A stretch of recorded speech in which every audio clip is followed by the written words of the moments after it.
Alrighty. Everyone ready, right? Hell yeah. Okay. Alright, well everyone welcome. This is the little mini campaign that we're gonna be running. It is called Arixes University. It is a kind of reflavoring of the Strixhaven module in the D&D 5th edition. But yeah, so we're going to be running this module, and it's set in my own world, the Ovis, the world of Ovis, and we already kind of ran through a session 0 already, so everyone has their characters all done and readied up. But we're going to be starting with specific things, all right. So it's the 6th day. It's the 6th of Dripsfell, and the sky is dark. It's the second week into the new year, and it typically marks the beginning of the spring season, yet there remains a chill in the air as the sun has yet to break the horizon and warm the day. Today marks the first day of Arixes University. A train pulls into the nearby station just outside of campus. As the sun breaks over the horizon overlooking the valley, several students exit the train. One such student is the enigmatic and tragic character of Edhrig, the Furbolg, standing at 7 feet tall, correct? Yes. Standing at 7 feet tall, he's a large, massive creature. And he starts his day here at the station outside of Arixes University. He's one of several students, and it is pitch dark out as the train has come in overnight. The sun has yet to rise, but you can see a dim light inside the station as the other students head forwards into the dimly lit station. Could you describe yourself a bit? Yes. So, I'm a furball. I have kind of cow-like features. Not completely cow-like, but you can think of like a cow-human kind of hybrid. I'm quite large and quite heavy, but I'm very young. I'm only 42. I'm a bit passive. I usually kind of keep to myself. I wear a big cloak, oftentimes putting my hood up to kind of obscure my face. And I may or may not be alone. Oh? Okay. So you stand outside of the station. What do you do? First, I kind of take it all in. I want to look at this university and all of its splendor. Currently it's really dark out. Do you have night vision? Dark vision? I think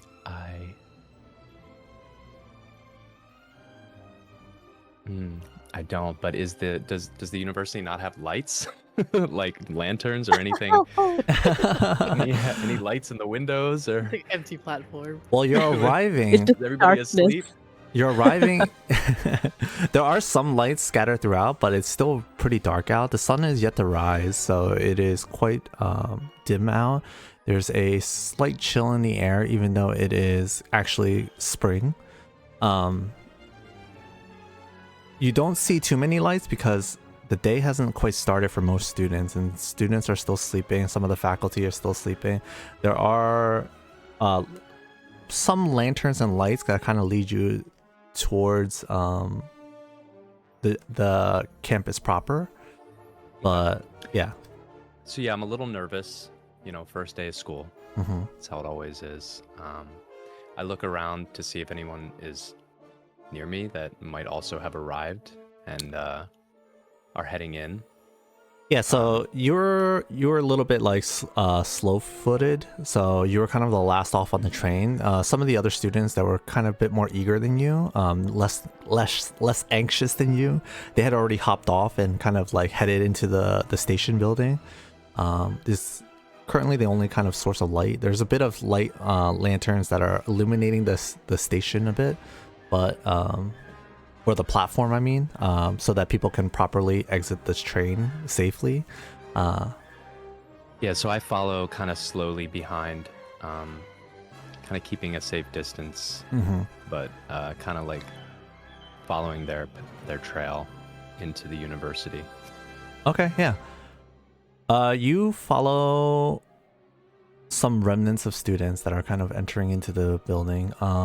You're the last one off the train, and shortly after you enter into the station, the train behind you departs as you hear loud engines roaring, and the train departs. Inside the station, you see students are already kind of gathering around you see a kind of secretary sitting at a desk. She's kind of guiding students, like students are walking up to her, and then she's kind of like directing them where to go, kind of thing. She is a elf with dark brown hair, and you can see like kind of her eyes are very dim. She's very tired looking. She's like quite exhausted.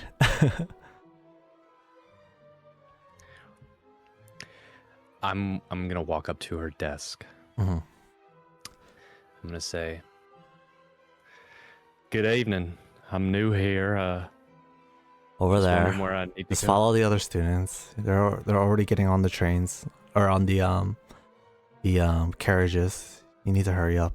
Aries, I don't think you'll need to know it though, unless you ever decide to leave campus for any reason.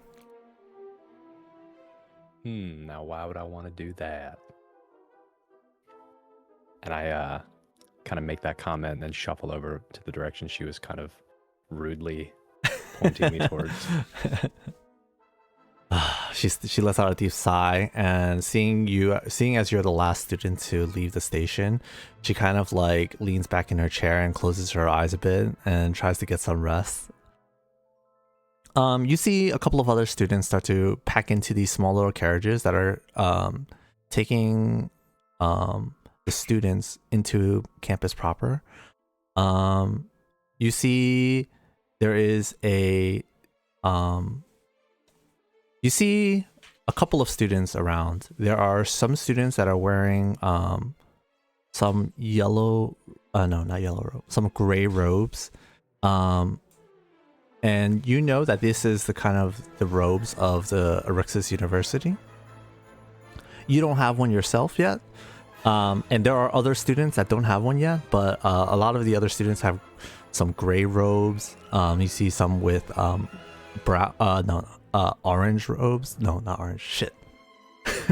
Sorry.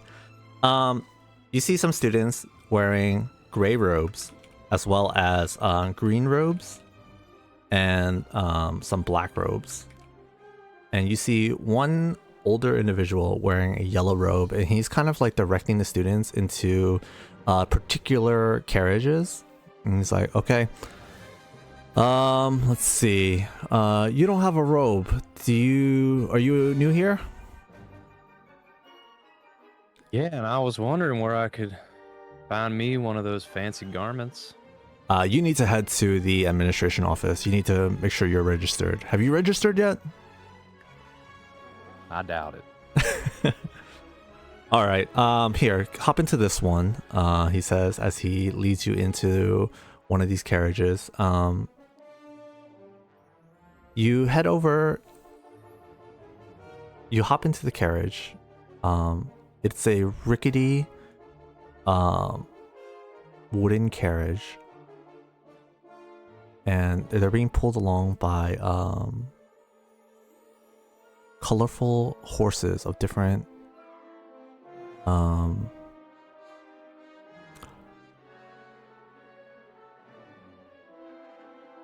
different furs.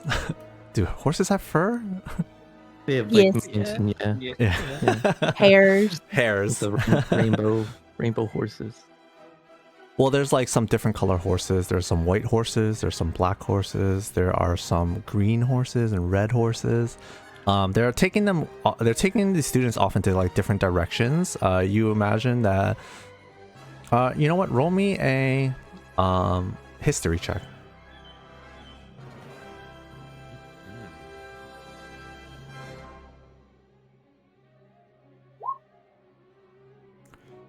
Okay. Yeah, with a 13, you remember that Arixes University has 5 different colleges within it. Each of these colleges have like a certain specialty towards them, and they have different kind of focuses. And you can piece it together that some of these horses are taking specific students to specific colleges. But you're riding in a white horse, or no, a gray horse, that's taking you directly to the main campus. Wow, this is quite a fine stallion. All right.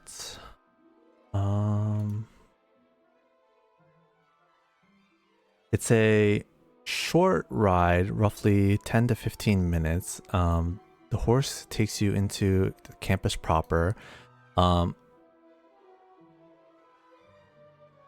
It's difficult for you to fit into the carriage. It's a little bit cramped for someone of your stature and size. And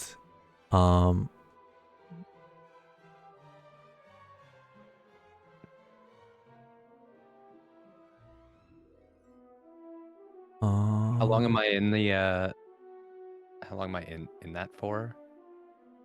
in the carriage? Yeah. For about 15 minutes or so. I mean, I could use my racial and make myself smaller. How about I make myself a bit more comfy? Oh yeah. Yeah, that works. All right, I like throw my arm up and kind of like start from the top down and whisk my hand in front of my face and body, and I start to get slightly shorter.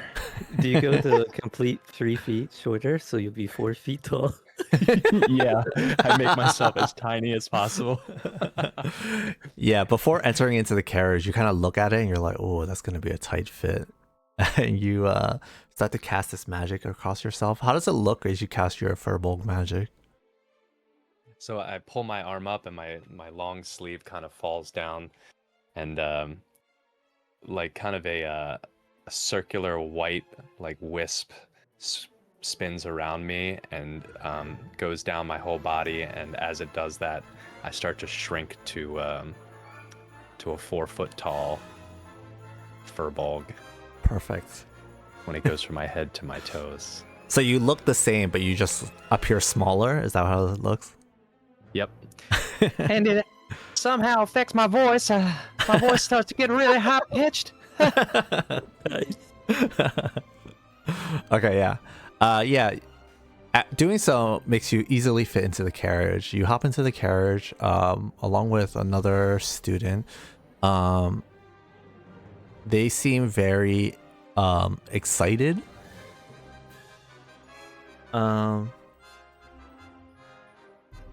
It takes about 15 minutes for your carriage to bring you guys into the main campus. But once you're there, let's see.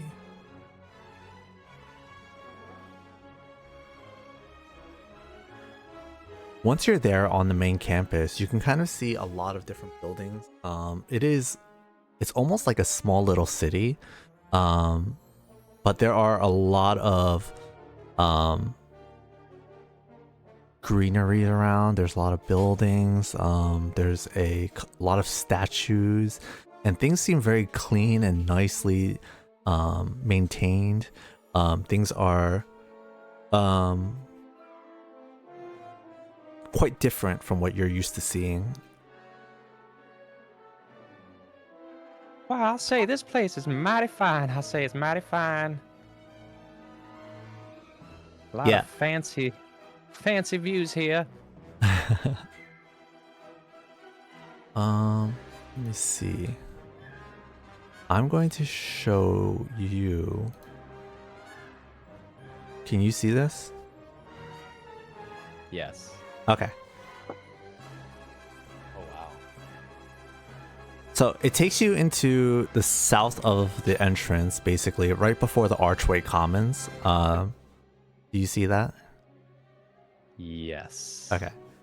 And you see after you get in. I assume it's not marked, like, right? Or does it actually say Archway Commons? I'm just making an assumption of what I think is the Archway Commons. Big. Yeah. Can you ping anywhere? Like, can you? Can I? How do I ping? You hold left click. Hold left click. Yeah. Yep. Okay. Cool. Yeah. So you enter into this area. You see a couple of other students. It's pretty since it's still really early in the day, basically before the sun has even risen, there are not a ton of students out currently. There are some, and those are the students that have kind of like similar situations to you, where they came and are kind of, they're either, you know what, give me an insight check. Insight check.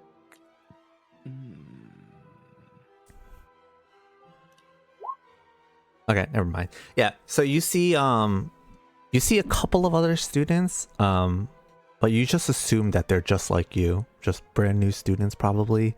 Do you follow them?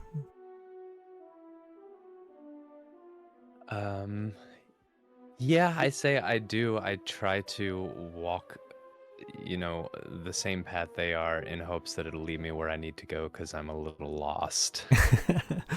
Well, do you think your character is the type to, like, what do you want to do? Do you want to ask around, or do you want to just kind of like quietly follow people? Like, do you want to like stand out, or what do you think your character would do?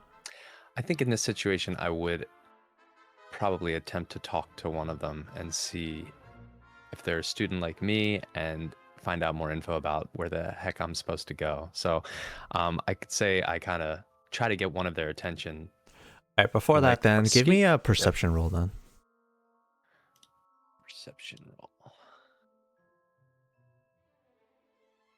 Oh, nice. Oh, good. Okay. Yeah, so some of the students that you kind of see walking around, there aren't a ton. There's only like maybe a handful of students that are currently walking around in this pitch of night, small magical lanterns kind of illuminate the grounds and let you kind of see where you're kind of going. There are even though there's a lot of different paths you can take, there's kind of like one kind of street that's kind of one pathway that's kind of like lit up.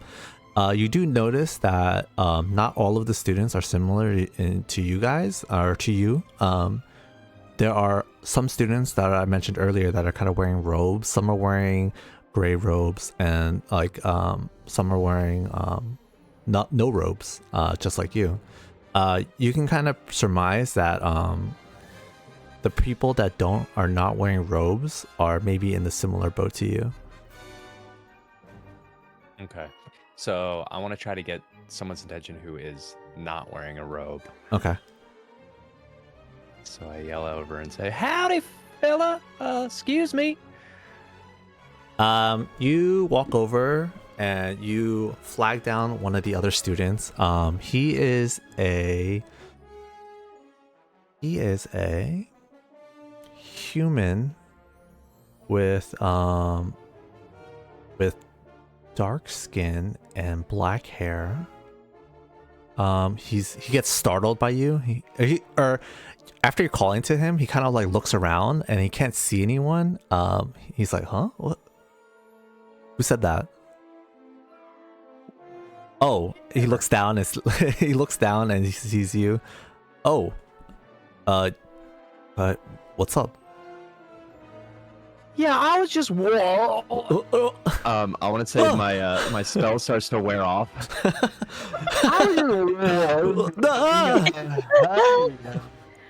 Oh my Sorry god! about that.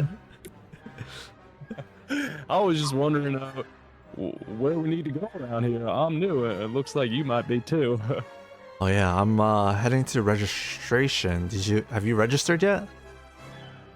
No, I haven't. They told me I need to, so it sounds like I met the right person. My name's Edhrig Gurrka. Edhrig? Oh. My name is Rayla. Nice to meet you, Rayla. If you don't mind, I'm gonna accompany you to the registration.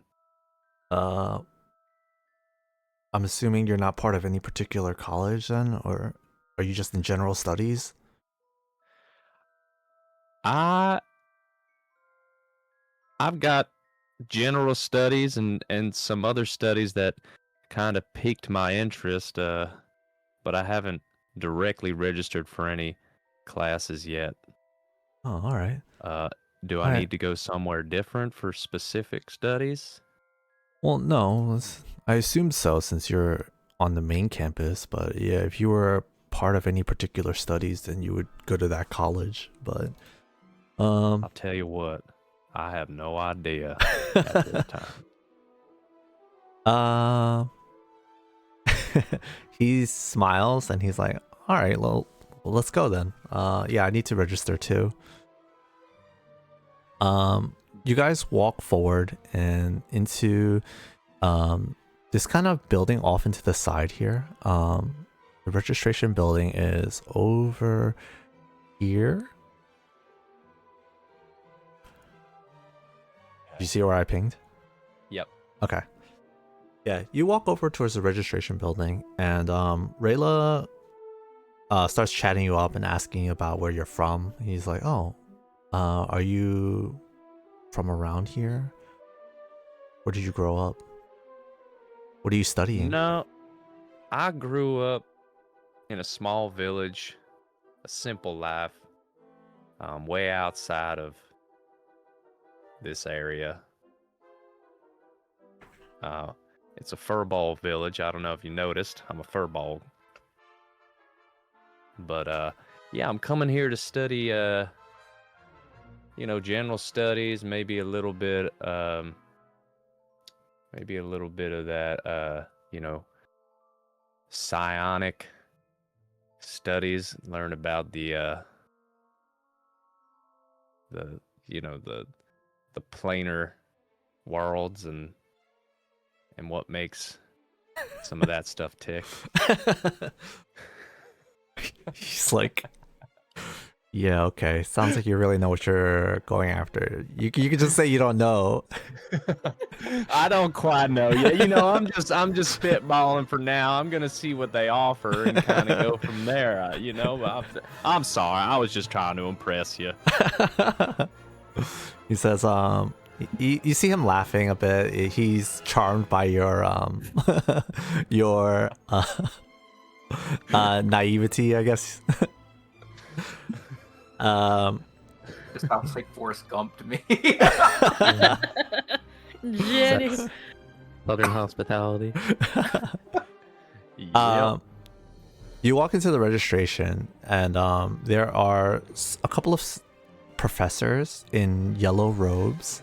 You can tell that they're kind of professors because they're much older looking, and they start directing some of the students, and he points Rayla towards one direction, and he sends you off into another hallway inside the registration area, and he says, all right, the professor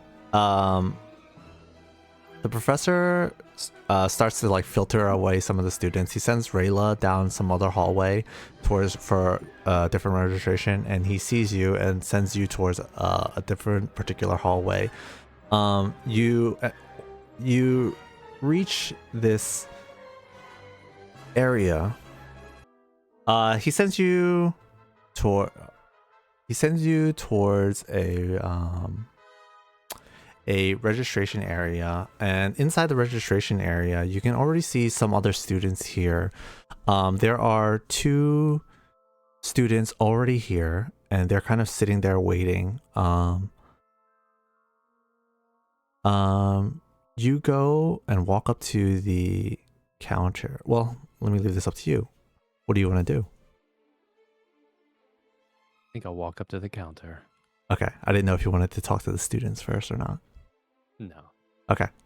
You go out and walk to the counter, and she says, all right. First year student, I assume? Yes? Seems like it. All right. Let's see. Have you picked any classes yet? Are you... No, just general studies and some ideas All right. of what I'd like to learn. Well, since you're a first year student, magical physiologies is required of all first year students. So we're going to go ahead and add that to your Magical curriculum. what? Magical physiologies. Okay. We're going to, you see her kind of writing stuff down on the sheet. She says, what's your name? Edhrig. Edhrig Gurrka. Edhrig Gurrka. It's 2 R's. Alrighty. And your dorms? My dorms. What dorms do you belong to? Oh, no dorms yet. I don't think. No. Oh, perfect. Let's see. She leans over the desk and looks over to the 2 students that are waiting. Sulphar and Narvia, will you like to describe yourselves? Narvia Sea is kind of like your typical emo boy. He's got like long bangs that cover his eyes, and he just kind of standing there hunched over. His clothes seem to be a little tight on him, maybe a size or two too small. And he's just kind of staring off to the distance, hunched over. Sulphar, would you like to describe yourself? Sulphar looks pretty ordinary. He's just standing there with his hands behind his back, kind of like leaning back and forth, waiting for his turn. His clothing is pretty ordinary too. What you would expect what an average student at a magic school would wear. He is a half elf. Pretty plain looking with long hair. Okay. So Narvia and Sulphar are 2 students that have already registered for their classes. Well, they have not quite registered for their classes yet because they too do not have a dorm assigned to them. They are currently waiting because the colleges are introducing some experimental 3-person dorms. Currently, most dorms are just 2 people, but they are experimenting with 3-person dorms that are a little bit cramped, you can say. The population, the student populations has been growing every year. So in order to save some space, they're trying to cram 3 people into 1 dorm instead of just 2 people. And Narvia and Sulphar are 2 students that they kind of offered this to because they were both students that required a bit of financial aid. And this is a way for them to save a little bit of money and for the school to save a little bit of money. So before that they could register, they have been waiting here for a 3rd member to kind of register into this 3-person dorm experiment. All right. Narvia and Sulphar, right? You guys are waiting for a third for your room? I guess so. Well, Yeah, I leaned forward to. I overheard your name was Edhrig, right? Oh, who's asking? Yeah, nice to meet you. My name's Sulphar. I presume you're new here too, because you're getting a dorm with us. Sulfur, like the mineral? No, sulfur, like with a ph. Oh, okay. Well, hey, nice to meet you. Yeah, I'm new here. It's always nice to meet new people. so Yeah. these two are waiting for a third because they're looking for some financial aid. Since you don't have a dorm and you seem to be alone already, are you interested in joining these two? Yeah, they seem like nice enough folk. Well, Narvia, Sulphar, does that sound have me. amenable? Yeah, I guess so. Perfect. Yeah, All right, then you guys will be assigned to room. I lean over to Sulfur. I'm like, what's his deal? Is he all right? And point. He- at he's Narvia. he's just quiet. Okay. I'm trying to come up with a conversation with him for the past hour. You guys will be in room 19 in the Golar dorms. 19. One away from 18. Right? Am I? No. All right. Ha ha ha. There we go. We got him now, Sulfur. Okay, room 19 of the Golar dorms.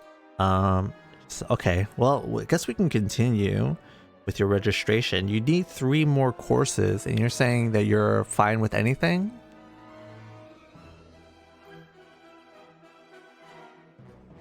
Yep. All right. Yep. For right. now. Yep. Roll me 3d6.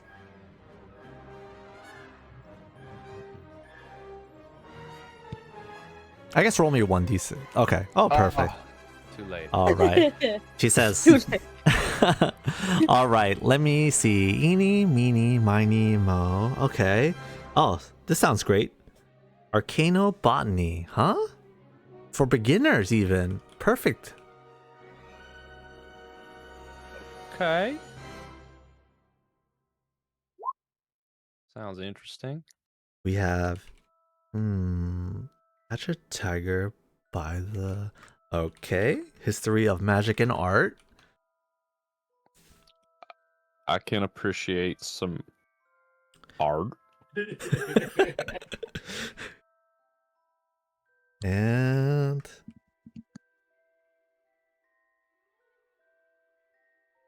introduction to archaeomancy. Art. Art shit. All right. let's go with that. And let's see. And of course, magical physiologies. That's required for all first-year students.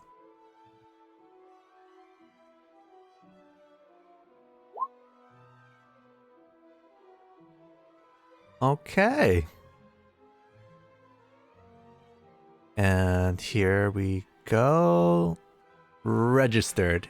And she says, as she stamps her sigil onto the paper with your name on it, she files it away and she pulls out a robe for you. And she's like, oh, actually, we might need to go with the extra large for you, huh? Let's see. She goes back and starts like fumbling through the clothes, and she's like, "Oh, okay. You know what?" And she just grabs the largest she can, unfurls it, and it's still a little bit small for you. This is awkward, huh? Here we go. And I can make myself smaller if you'd like. No, don't worry about it. You see her wave her fingers around, and she casts a spell that enlarges the shirt, enlarges the robe, and then hands it to you.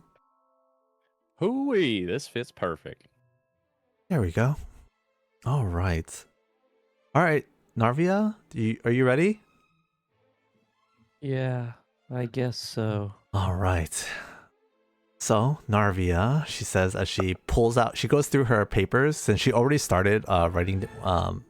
She already started your registration earlier since you were here prior, but since you didn't have the dorms registered yet, she couldn't really finish her registration yet. So she goes back and pulls out the paper and she starts filling it in again. All right, Golor dorms, room 19.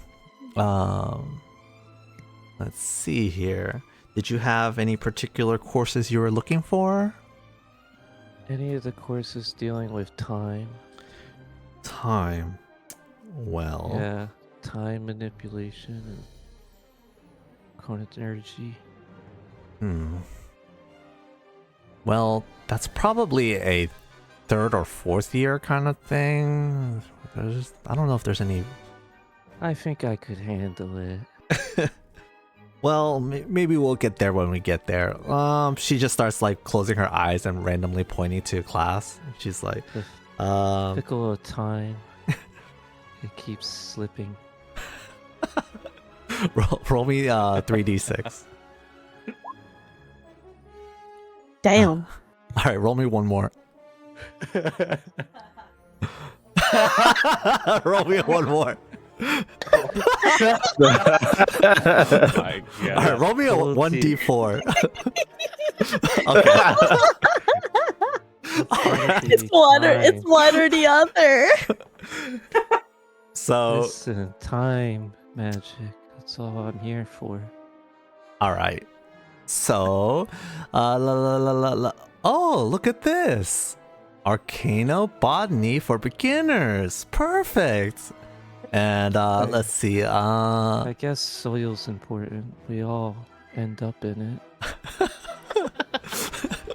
She just excited. rolls her eyes and then she's like, okay. All right. Introduction to Archaeomancy. That seems relevant, yeah? Baby steps. Seconds passing by. Okay. History, that's time-based. History of magic and art, yeah? Will I learn to go back and look at the art? And magical physiologies, alright. Stamp. Here, she says. What As are she, the chances? I look up at Edgar. It was more time with you, huh? she quickly grabs a robe. She grabs one that's way too oversized for you and hands it over to you. She's like, all right, here, just go. Sulphur, you ready? This isn't my style. I think that was my size you gave. Alrighty here. Sulphur, huh? Okay. Golor dorms, room 19 as well. She says that she's filing in and writing in your registration. Let's see here. Any particular classes you're interested in? First year classes? Knights. You see, in stories, the parties always have a faithful knight, you know? It's gonna be me. I'm gonna protect my wife, Silva, the goddess of nature. Goddess of nature, you say? You know, Arcanobotany. That's kind of naturey. Ooh. Sounds good.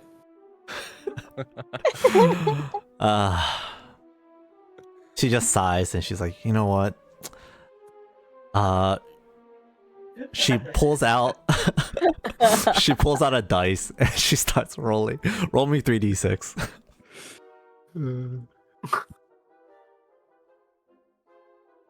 It's so insane. Oh my Okay. god. Wow, so you did get the Arcana Botany. Yes, let's go. Arcana Botany for beginners. We got Introduction to Archaeomancy again. Kind of insane. Okay. Wow, you guys are in the same classes. It's crazy. And- Basic Magical Auras. Basic. Ooh. Oh, sounds hard. Farm aura. Yeah. And of course, Magical Physiologies requirement. Yeah, sounds like we're in similar classes, guys. It's good. The Golar boys. Yeah. All right, you guys are done. She says as she stamps your paper, Sulphur.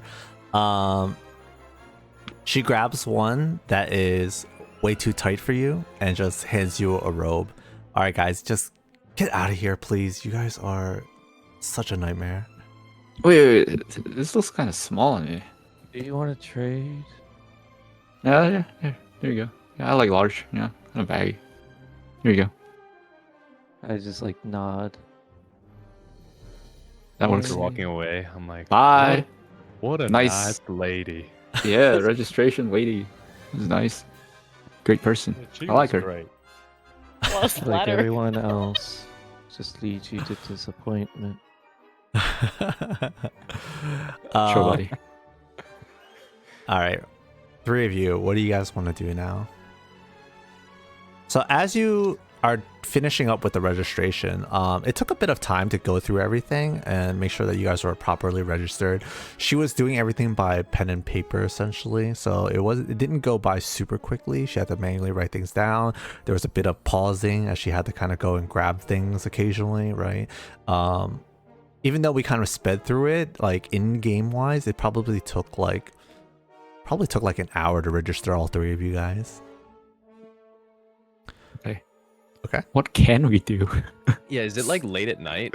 Yeah, It's not late at night. It is morning, but it's like pre-sunrise morning. So it's like probably like 4 a.m. Maybe it's like 5 a.m. now, you know. You walk out and the air is a little bit chilly still. You can kind of see the daylight in the horizon, but the sun hasn't broken the horizon yet. But the sunlight is starting to like creep up, you know, where it's in that like magical time where like the sun is, you can see the sun is approaching, but not quite here yet, you know. all that standing's kind of make me hungry. You guys want to go eat? Ooh. Check out the cafeteria. You know, that's the most important place at school, right? I could fix up something good to eat. Yep, I'm in for that. No. I guess so. Okay. All right, I guess we're walking to the cafeteria. Okay. What are you guys doing, man? We're being students, yeah. Eat. The Golar boys. You go to walk around the campus. All three of you have just arrived, like either today or the day prior. So you guys are still very new to the campus. You don't really know anything about where to go yet. You decide to go look for a campus, or you decide to look for a cafe, right? Give me a like, what do you want to do? Like an investigation check? Yeah, Yeah. that sounds good. Okay. All of us? Oh. Nice. Yeah, with an 18, you kind of walk around. You notice like certain signs. You're like, oh, this is a cafe, but it's still not open yet. You do see a couple of students with like drinks and like food coming out of the biblioplex. The biblioplex is the large marble building in the center of the campus. There are already students kind of gathering around the biblioplex. There are some students entering and exiting the biblioplex. The morning sunrise is approaching. It seems like there's not a lot of food base open. But look at that shiny building in the middle. See students coming out. Just want to check it out. You see students coming out with like cups of coffee kind of thing and like maybe some food, and you surmise that maybe there are some food inside of They have food. Seems promising. I'm in. I guess so. All right. A short little walk over to the biblioplex takes a couple of minutes. As you are approaching that, the sun has started to break the horizon, and you can see the bright light over the mountains and the valleys. You walk into the biblioplex. So, enchanted marble steps lead up to a 5-foot small plaza where the biblioplex's entrance is. There are double doors with vertical handles carved in the likeness of a robed scholar. These doors are already open as the day has already started. The day has just started. Inside, you walk into it with vaulted high ceilings. This big marble wonder, especially for the three of you who are not particularly used to such decadent buildings, and it is a wonder as there's a lobby to your left where you can see a bunch of kind of sofa cushions and sofa couches with some tables around. This is a little lounge area. To your right, there are some tables set up with some food, or not table set up with food, but there's a cafeteria kind of area where people can kind of sit and eat their food. A little bit to your right. Let's see here. And in the center, approximately maybe 120 feet in front of you is this marvelous bright light that is kind of like illuminating the hall. There's like this small little room with pillars and stuff.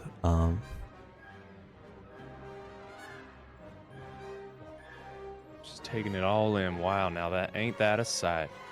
This place is as fancy as a peacock at a cattle drive. So bright. I put my hood up. I just hunch even more. It's too much light. It doesn't make sense in this world. Oh, you all smell that? Oh god, that smells good. Yeah, it does smell good. Let's see what they have. Yeah, I can't wait to eat. Ah! I like wince in pain as if something just bit me, and I like grab my side. I look over and I go, I understand. Yeah. You get it, Narvia. Just those hunger pangs, right? Yeah. Right. Yeah, Right. you that hungry? Yeah, Let's go. I nudge Narvia with my elbow. Like, yeah, right. You get it. yeah. Pain never leaves us. We just Yeah, learn to pain. move on. Never leave. Yep. All right.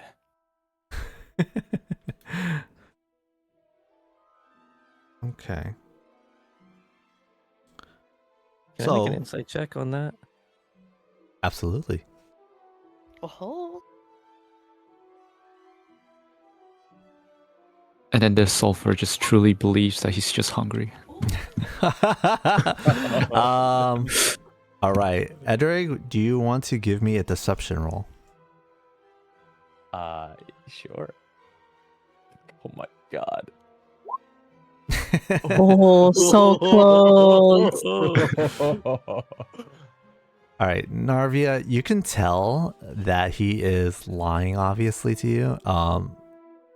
Someone as large as him with hunger pains, you could definitely imagine it would sound much differently, and he would react probably a lot differently.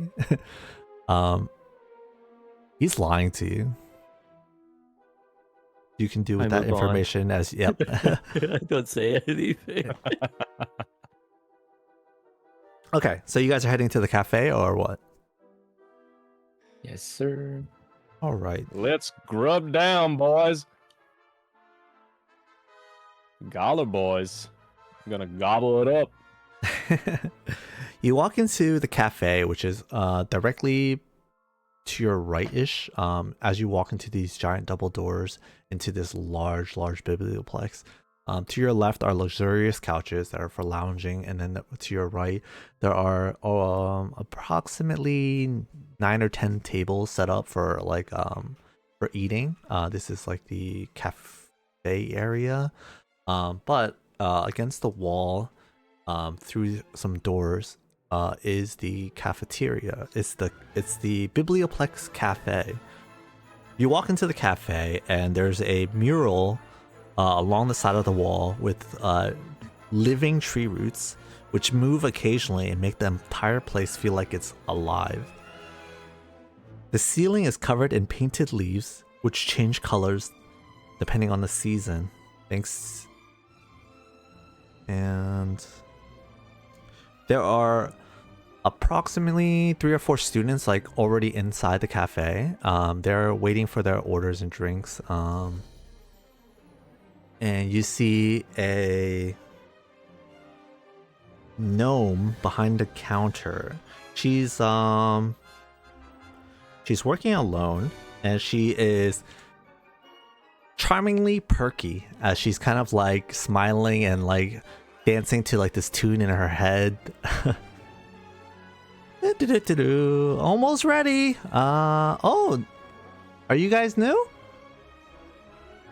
Are you hungry? Looking for something to eat? Yeah, you know, what are today's recommendations, you know? We're famished. Well, we have sandwich of the day. We have coffee and we have tea. I'll take a sandwich and coffee. Sandwich and coffee, huh? Alrighty. That'll be 6 copper pieces, please. 6. Wait, Cost money? it costs money? Like we pay all that tuition to pay for our own food? Well, no. Just water. I'll just have water. I reach into my pocket, grab my wallets, and have no idea how to divide the money. So it's this is me talking to you now. Oh. Do you have any silver? I have 35 gold pieces. Okay. You can hand her 1 gold piece and she'll give you change. Okay.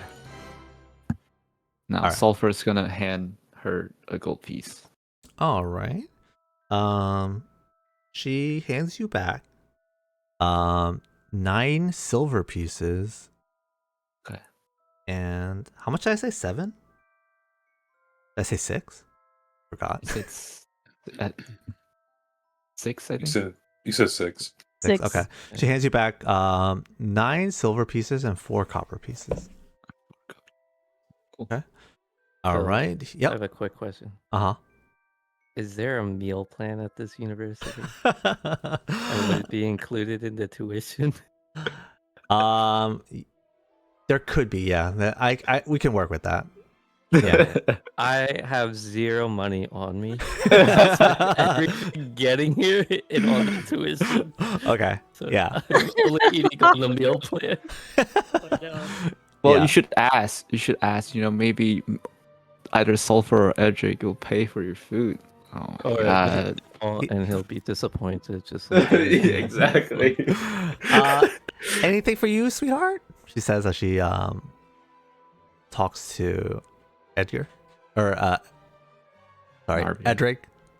The name's Edhrig, ma'am. I mean, Oh. I look at Narvia. I'm like, You look like a really big ain't boy." hungry, boy. Yeah. You might need 2 or 3 sandwiches. I was about to say, if he ain't eating one, I'll take his too. All right. You want a sandwich of the day too? I can only eat at the designated meal plan sections. I don't have the flex for this. Oh. Make it 3 sandwiches then. Alrighty, 3 sandwiches. I look Okay. at Edhrig.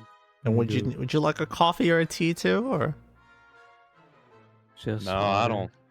I don't fiddle with caffeine. All right, and you, young man, just water. You said? You sure? Just water. Oh, come on, it's the first day. Don't you wanna? Yeah. Why don't you get a sandwich or something? I'll got you. You can have one of my 3. Narvia. Nah, it's right. We're the Edhrig, Gola boys. You're pretty hungry. You can have all 4. I don't want you to be growling all day. Yeah. I mean, I appreciate that. My stomach rumbles.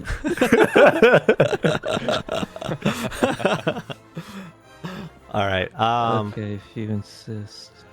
I appreciate your kindness. Although So- misplaced it might be. Well, hold But on. you, What's big man- on the sandwich of the day? Well, the sandwich of the day, she says, is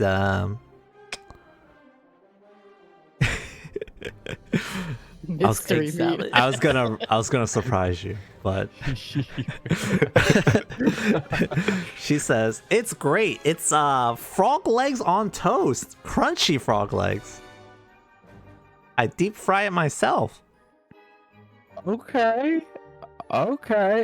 I mean, any condiments? You got maybe a piece of lettuce or tomato? Or just bread and legs. Hey, are you the cook or am I the cook? Huh? I'm sorry, ma'am. She says as she like kind of laughs and like smacks you on the arm.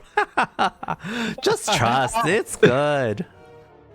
Oh, really? As long as it's not ham. It's sandwich of the day. Can I get salt pepper on mine? Absolutely. Did you want In salt or pepper blown out? as well, Narvia? Extra salt. Extra salt. Oh. All right. Still give levels up. So, Edhrig, it is going to be 15 copper pieces. 15? 3 sandwiches. Okay. You wanted 4, no? 4? Oh. We'll start with 3. Yeah. I start like fishing around in my my like coat thing for my money. Okay, let me just find it. Just let me find this real quick, and I pull out. Oh my God, that how much turn do is I have great. here? How much It's do I that have pain here? again. Oh, 10. What I have we 10. carry with us. What is the equivalent of gold pieces to silver? You say bronze pieces? Just give me 1 gold piece. All right. She smiles hand it to and grabs the gold piece from your hand. She hands you back 8 silver pieces and 5 copper pieces. Okay. So how much is Narvia's? Narvia's will be 5 copper pieces. 5? Mhm. Alright, I hand a silver piece. All right. She hands you back 5 more copper. All right. Yeah, after a few more minutes, it takes about like maybe 10 minutes for you guys to get your food and everything because there were already students in line before you guys. She eventually gets you guys your crunchy frog legs. I rolled it on the sandwich of the day. So crunchy frog legs on toast and a cup of water and a cup of coffee. I've never had amphibian before. What do you think? I like the salt. Fear not. Silver said it was good, so So It's you probably guys really good. walk out of the cafeteria into like the kind of the food court area, the food lounge. You sit at a table and you start to eat your food. This is where we will cut to the demure dorms.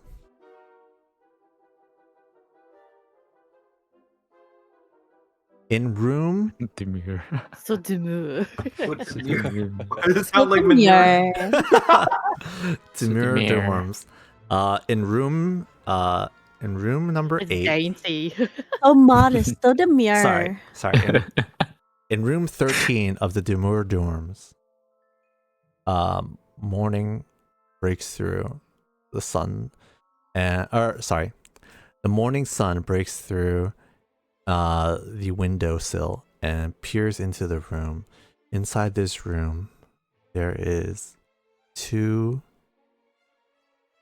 students that have arrived here about a week prior, so they've already registered their classes and everything.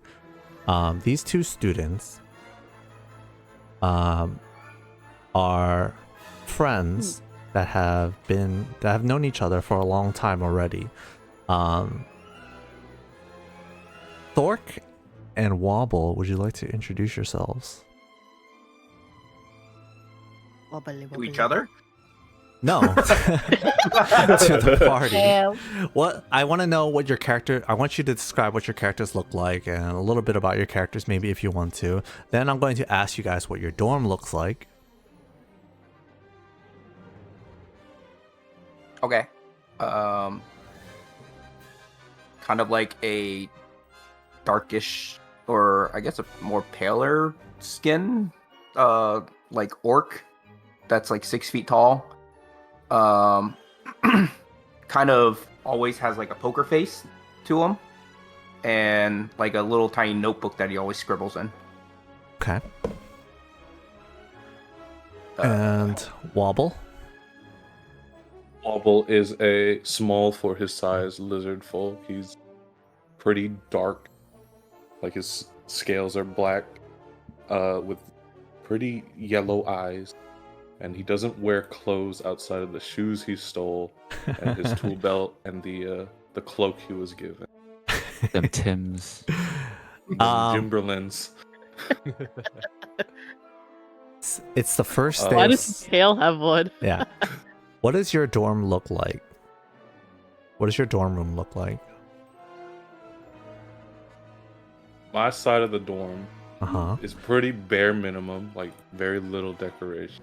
Uh-huh. Aside from just kind of snacks, just kind of stolen from the cafeteria. Just Okay. Perfect. Wow. Yeah, so very minimalistic. You just have the bare bed and some like snacks and like wrappers kind of like strewn about your room. Is it like messy or is it like I think it's just messy on Wobble's side. Okay. What does Thork's side look like? It's also really bare bones minimalistic, but peak not male living space. yeah. Like I don't really need much or indulge on like luxury or anything. Yeah. Okay. Same with Wauble. If he needs it, he'll go grab it. If he doesn't, Perfect. Yeah, you guys have been living here for like a week already, and you guys have barely done anything to your room. Sounds about right. What kind of? How do you think you guys would have woken up this day? Would you have like been eager? Would you have been like just slept through it like a normal day? Like are you the type to wake up early or wake up late? I am the type to wake up on time. Okay. Wauble. so just like standard on time. Like none of that grogginess. He just like kind of opens his eyes and is ready to go. Okay. Yeah, so the day starts for you guys with inside the demure dorms. The demure dorms are located Let me move you guys Like, to. we end up in the demure dorm. I totally thought he was gonna introduce me and Sal. Like, I wait. Yeah. I was like, wait, what? I looked through it, so I was like, "Is this you guys?" Demure. Oh, I can't group you guys. Hey, Oh. lizards can be demure too. What is this? That's not Sounds this like- one. That's racist because I'm also a lizard folk. The Demir dorms are located here. They are this is the central campus. You're in the Demir dorms. You're in the 13th room. The sun kind of breaks through. It's you. You had already set up beforehand that you guys were going to wake did up. you ping it before? I missed the ping. If you did. Oh, yeah, right here. Okay. Okay. Cool. The Demir dorms are the boys' dorm essentially, but kind of like the standard boys' dorm, right? The Golar dorms were kind of like a new experimental dorms where people they're trying to cram more people into these rooms, right? So that's like the newer dorms. You guys are more of the like already established boys dorm. It is kind of bare at the moment, right?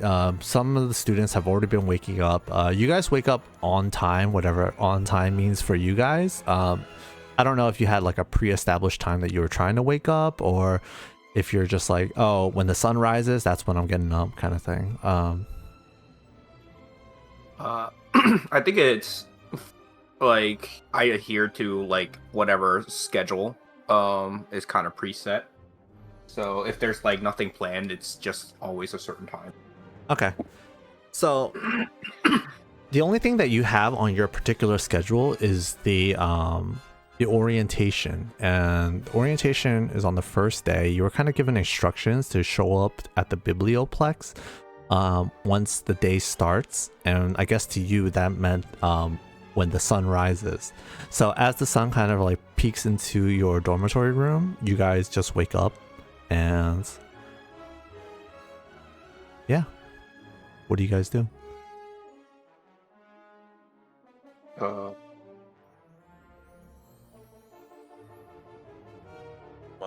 Put on my 3 shoes and get ready to go.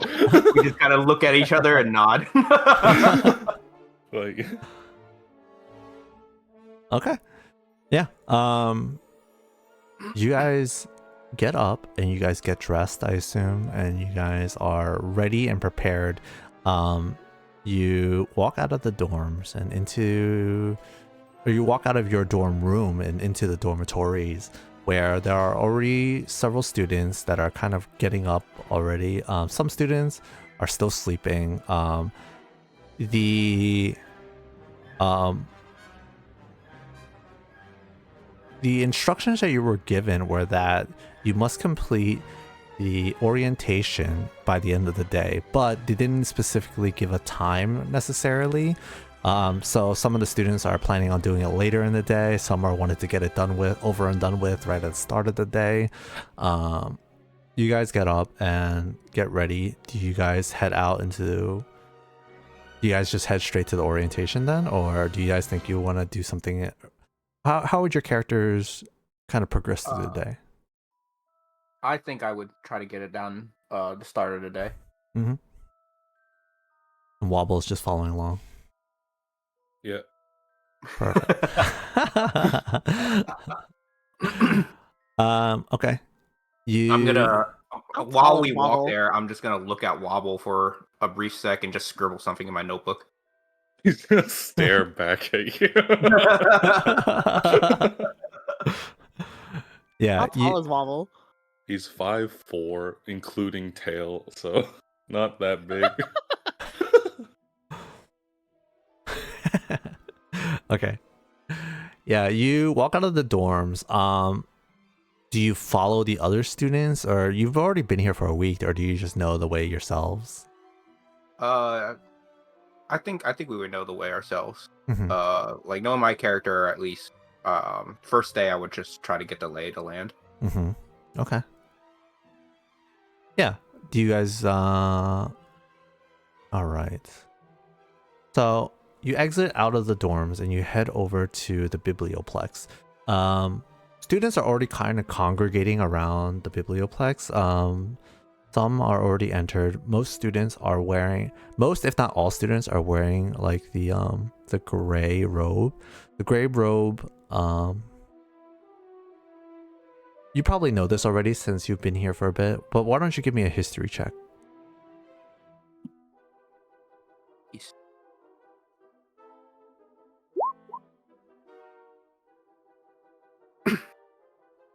Okay, 22. Damn. Okay. With the 22, you know that the gray robe represents like general studies. It's what all first years wear. Gray is the color of the that particular studies. Right. We have to do your registration. You guys have already registered beforehand, right? So let's just go ahead and go through that quickly. Do you have particular classes that you had in mind, or do you want to just roll for it? I will choose at least basic magical auras, magical physiologies, and arcanal botany. Arcanal botany. Well, you have to I don't know what other classes you have right? set up, but out of the ones you introduced, at least those 3. Yeah, you got like a list? I do have a list. Do you want to look at the list? I would love I'll to make look the at the list. list. I would love to look at the list. All right. Let me. Are you saying you don't want to end in the same classes as all 3 as the other 3? Well, if one of them is just like R19. climbing class, I was like, I'm gonna take that. If one of them's like see in the dark class, I'm gonna take that. Bare minimum effort. Let's see here. Thievery 101. Arcane lock picking. Yeah, it's like if you got classes on my career path, I want to take. All right. So these are the classes offered for first year students. Reminder, magical physiologies is required for all students. So no matter what, you will have to do magical physiologies. That's our 4th one. Yep. All right. I want to choose, magical physiology, beginning computational magic. Okay. Basic magic auras, and beginning inkomancy. Okay. What's Inkoman? It's magic via ink. Oh, that's cool. Wait, say that again, Joy. Auras, computational, and ink. And what's computational? Like computing magic. Mathematics, essentially. Nerds. Last name's Dork. Let me get those. Okay. Can you say the full names again? Of course. We got Arcanal Botany for beginners. We got Basic Magical Auras. We got Beginning Computational Magic. We got Beginning Inkomancy. We have History of Magic and Art. And we have Introduction to Archaeomancy. And of It's in the course, chat. Magical Physiologies. I know the other ones are in the chat, just the new ones weren't. So, yeah. It's in the Discord chat. Oh, They're all in there. I was looking at the wrong chats. The roll 20. Yeah. Yeah. Wait, what's Archaeomancy one more time? Archaeomancy. Not sure. I'll get back to you on that one. Is it something to do with like maps or Alchemy? No. Archaeology. That has nothing to do with that. Alchemy. According to Google, archaeomancy refers to the magical art of understanding the past, often through divination of ancient relics of summoning spirits to gain knowledge of forgotten history. magical archaeology? Magic history. It's Magic ghost history. magic. Yeah, talking Yeah. talking to ghosts and studying history from Yeah. them. Give me plants, ink, and ghosts Yeah. then. Thank God I got that one. Okay. So we start with orientation. You guys head to the bibliomance or the biblioplex, and majestic marble archways, tomes seemingly stacked for miles, and the infectious energy of hundreds of young adults filled the biblioplex, the grand library at the heart of Arixes University. The sights, sounds, and sparks of magic in the air are wondrous.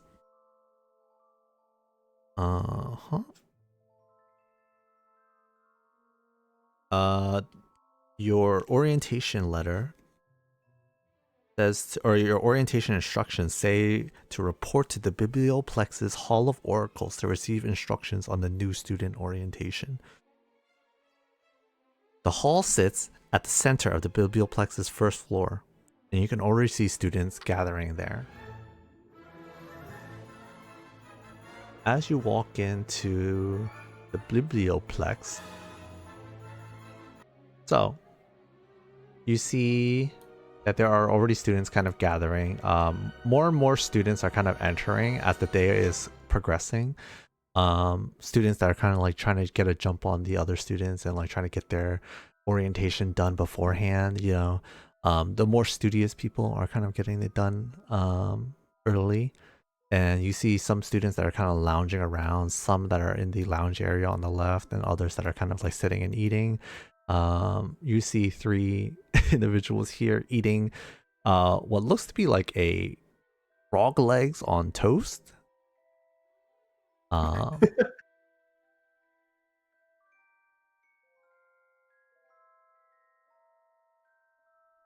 right. So before we move further, then let us cut over to the Borath dorms.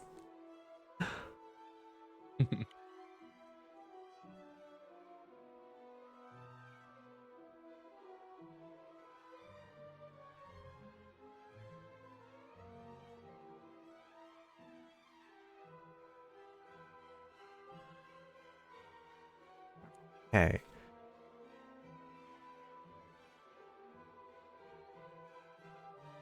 We cut over to the Borath dorms, where 2 students are in the dorms.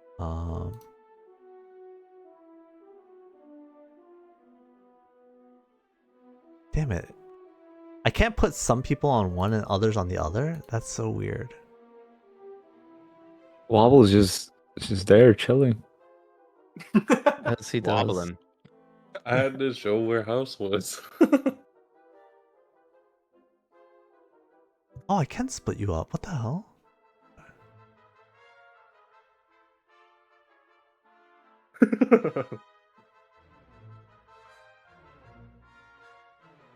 So pretty. Oh, I think I realized what's happening. Okay. There we go. You guys stay there. Is there an erase button? Oh, You have to Wow. select the Click and drag drawing, over it, yeah. and then you that's cute. hit backspace. Trying What to are you erase the drawing. erasing? This line. I drew it by accident. I was trying to move the page, but my pen was there. I was like, I didn't mean to ruin it.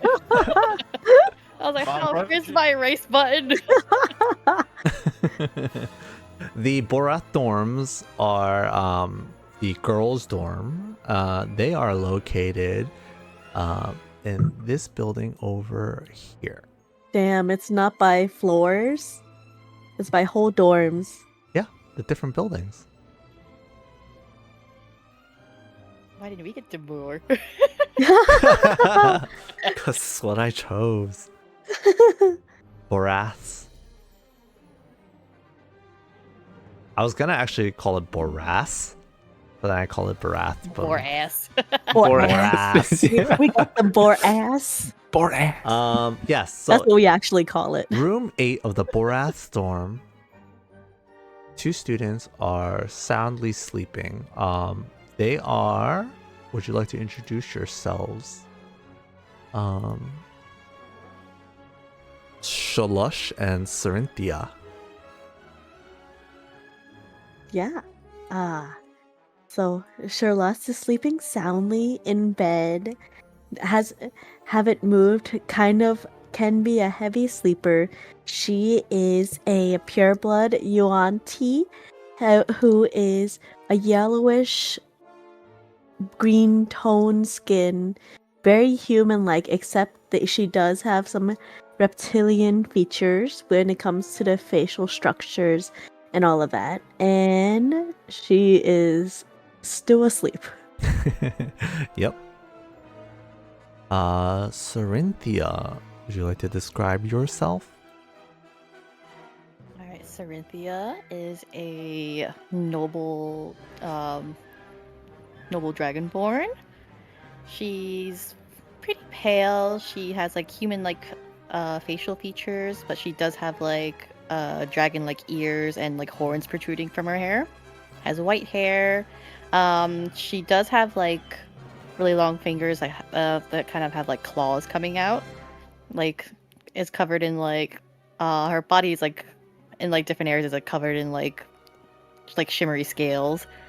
I would say she's a pretty early riser. Kind of like as soon as the sun rises, she kind of just like wakes up on her own and just like starts to begin her day. Mm-hmm.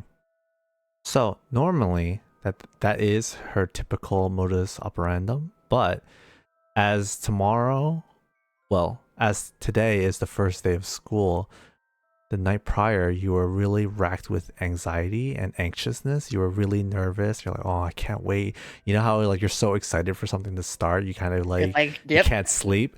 So you were having trouble sleeping last night, and so the sun has already started to creak into the room, and it shines in.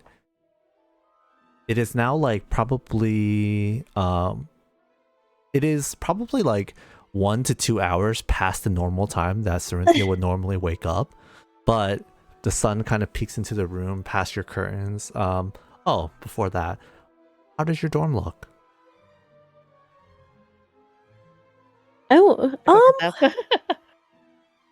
I would say it's pretty well organized in the sense of like we do have our own separate areas, but then there's like a couple spots here or there that's like, oh, my stuff is there, but also her stuff is there, and it's just like, Yeah, you guys are childhood friends that have known each other for a bit. You both come from the same kind of village area, and you guys have known each other before prior to this, obviously. And you guys already have this kind of closeness to you guys, where you guys are kind of have been friends for a long time.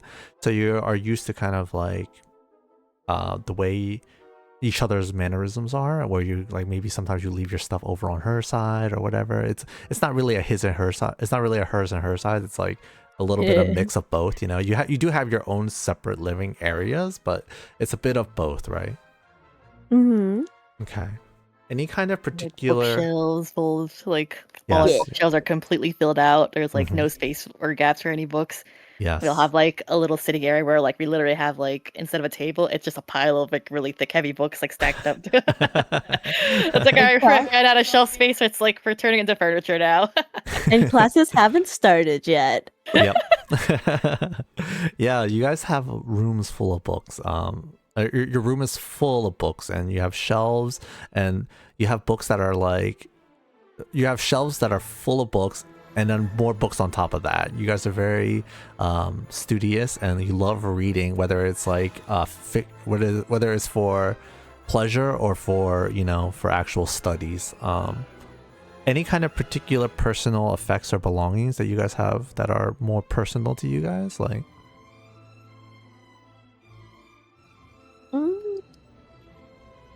Probably like some posters here or there of like our favorite artists or like favorite like art or like authors and their books, and then like lists here or there hanging up of books that we need to find, or like things that we need to prep for the next classes coming I up. think it's a very like cozy vibe. There's also like plants hanging everywhere. It's very green, but still at the same time like pretty tidy. That gives just like a very like comfortable vibe. Like there's pillows on like all like pillows on top of like my bed, on like fairy- the little like the couch and everything too. Blankets Fairy everywhere. light. Yeah, fairy lights coming Fairy down. lights necessary. Yes. You guys have like a lot of humidifiers running.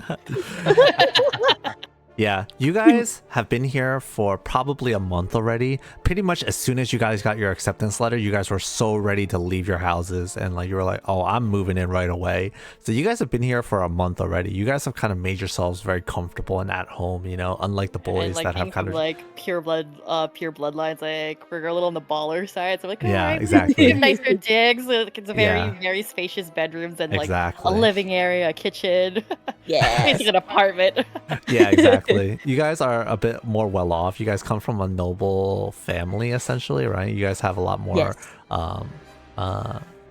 affluence, and you guys have already kind of made this place at home. That's why you guys were so comfortable already, and that's why you guys kind of overslept a little bit. You hear noises outside as students are waking up and like yelling and stuff like that, and you guys are like, how do you react as you wake up? Well, I'm I've already still been up since like yesterday, so All right. Before we do that, actually, let us pick your classes. I will roll. You will roll. how do I do Okay. that? So, do you see on Discord? Yes. Do you see the list of classes? You can either choose 3 classes, or you can roll like Sal's doing, and we can get random classes for you. My goal for going to school is that I want to broaden my horizons no matter what it is. Mm-hmm. So I am okay with any class. Okay, perfect. We're not gonna be like, all right, I deserve all the best of everything. All right, I Sholussh. even the weirdest classes I want to eventually take because Alright. that's more information I could take. So Alright. what do I roll?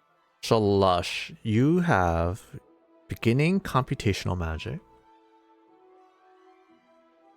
You have history of magic and art. And you have introduction to archaeomancy. And also the mandatory class magical physiologies.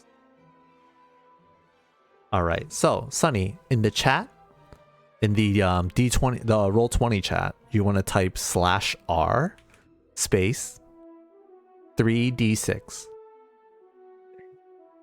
And that will roll 3d6 dices.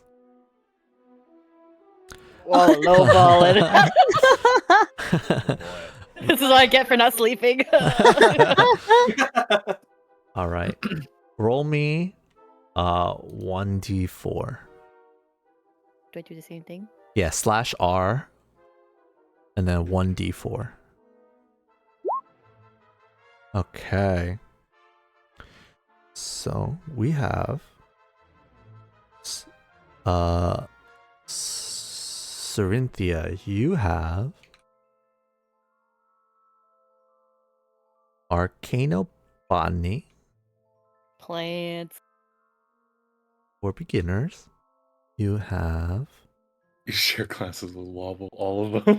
Inkomancy. And you have Archaeomancy.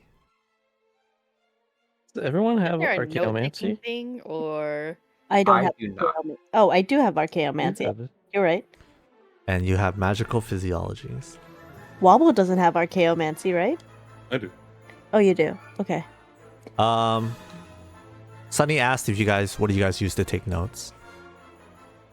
I definitely One note. Just have a doc, a Google Doc.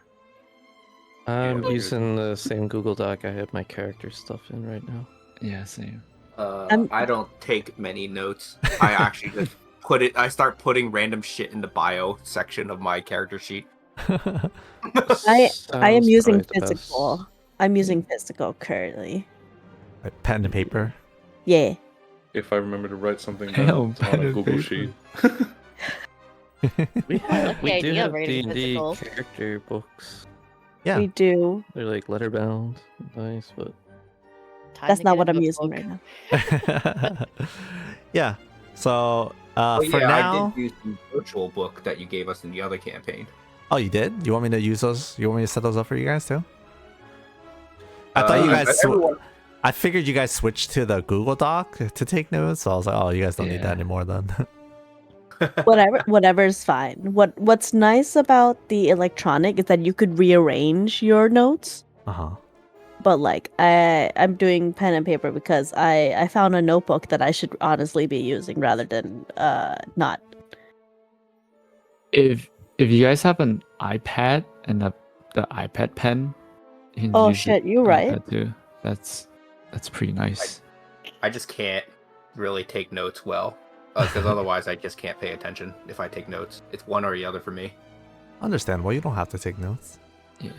So if you wanted to, you could Personal. have an AI bot record and transcribe everything and then summarize everything automatically. What do you mean? We already have that as a video now. Isn't that what you're doing right now, Bill? I wouldn't dare turn it on without everybody agreeing to it. Express permission. or maybe Bill is the AI. Shh, don't give it away. All right. Yeah, so Sorynthia and Sholussh, you have your classes, right?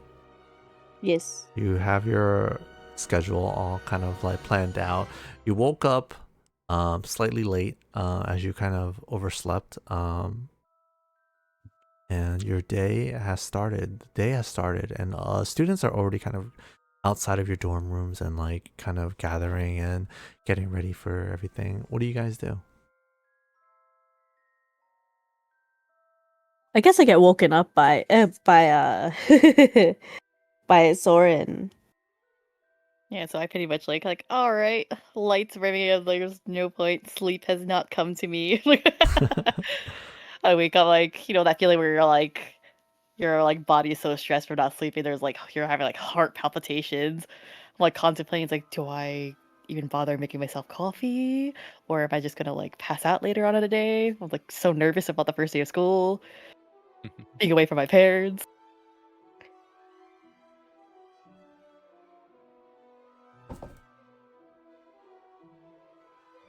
I roll over and it's just like trying to cover my face from the lights. But then it's just like, I guess I should get up. And then essentially roll off the bed. And then have to get myself ready. So You mean for more classes, like slither off? Shut up. I slither around the room. No, so just did we like already like know beforehand what classes we were taking, or we were like, do we have all like our books prepared for it and whatnot? So your first day of school is only going to be just the orientation, but you already have your classes picked out because you did this registration thing already in advance. Since you guys already had your dorm registered, you already had your classes registered.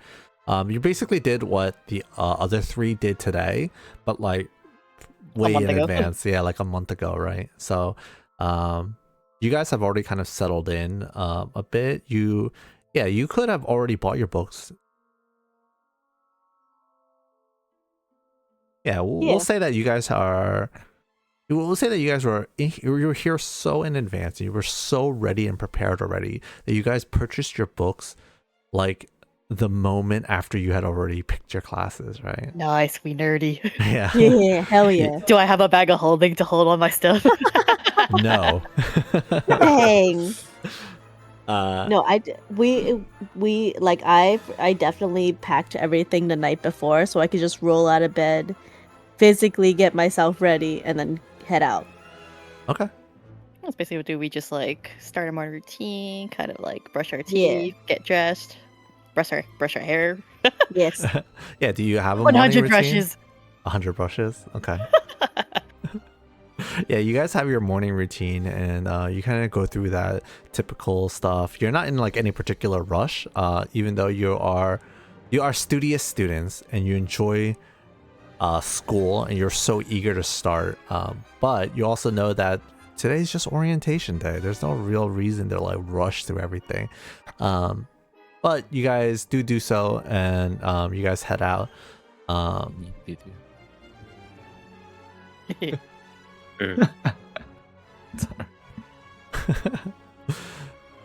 You leave the dorms and you head out. You walk out into the morning day. At this point of the morning, it's still early morning, but it's like a little bit later now. It's probably like let's say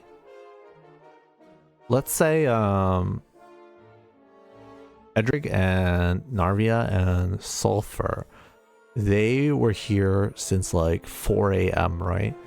But they, after everything that kind of gone... And they give extra, all that on the first day, like, all right, show 4 a.m. Well, they didn't have dorms yet, and they're like, they were showing up on the first day of school, basically. Like, they basically read their letter, their acceptance letter, and was like, oh, first day of school is the 6th of... what is today? The 6th of Dripsfell. 6th of Dripsfell? That's today. Yeah. Oh, God. So they were like, oh, we have to get to school that day. Other people were like, oh, we got accepted into school, and that's the first day of school, so they can come in advance like you guys did. And same as Thork and Dork, they showed up a little bit afterwards, but they showed up a little bit more. And Dork. Thork and Wauble, sorry. Thork and Wauble. Thork and Dork. I guess your name is Dork now. Dude, these names are gonna be a nightmare. It is so hard for me to get it straight right now. I'm still learning the characters just like you guys are. We care about the cafeteria more than our dorm. We haven't even looked at you it guys yet. haven't even gone to your dorm yet. Thork and Wauble, they probably woke up around like 7, like after the sun has kind of risen, and like that's kind of like the start of the day for them. It's like 7. You guys probably woke up around like 8ish. And then it took you a little bit of time to kind of get ready. But if you guys have no other plans, you guys want to head straight to the Biblioplex to that, and then we can start orientation. Yeah, let's go.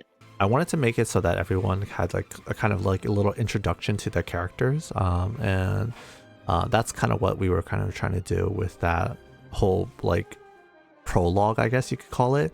But yeah, now that everyone has gathered here at the Biblioplex and orientation is ready to start, this here is Arixes University, right? And we are here at the center. Does everyone see this, right? Yes, the map. Yeah, so this is the center. You guys are in all the first years are kind of in the main campus area, and that's where this Hall of Oracles is. That's where the orientation is. And then there are the 5 different colleges that you represent different schools of magic kind of thing and different focuses. There are like slightly more specialized schools. In year 2, you will be picking one of these colleges to kind of enroll into and focus on. But that's just kind of like for future things. We may or may not get to that with this little mini campaign, but just kind of giving you guys a heads up of like understanding a little bit about Arixes University.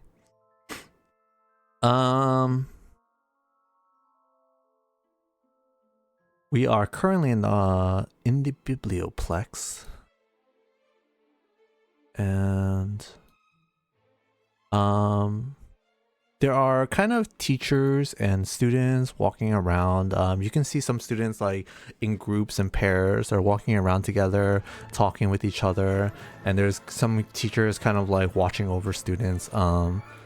As Thork and Wauble approach the Hall of Oracles where they are supposed to start their orientation, they're stopped by a teacher and says like, and they tell them, oh, sorry.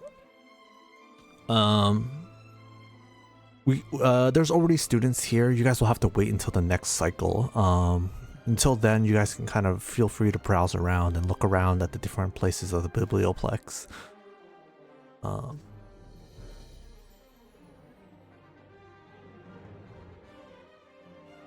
the ¿Dónde orient- está la biblioteca? What does that mean? Where- Next where- cycle. What do you mean too many students?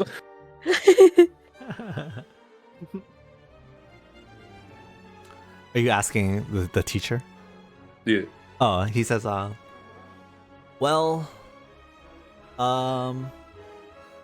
orientation is a kind of small little adventure, and there's already a group of students that are in there currently that are kind of undergoing maybe you can call it a little test. But yeah, until the next group of students are ready, we run these orientations every like 15-20 minutes or so. So until then, you guys can kind of sit around and look around. I just kind of raise my eyebrow at him and then scribble something in my notebook. And then I just close it and so be it. Where's the bookstore? Starting scheme. You give me time. You give me time. There is let's see here.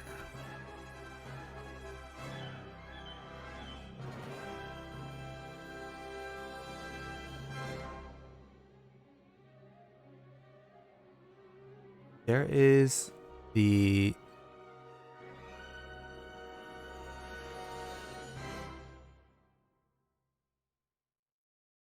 are you asking this teacher, or are you kind of like looking I'm around? asking the teacher. Well, he says, well, look around. There's books all over. This is the library.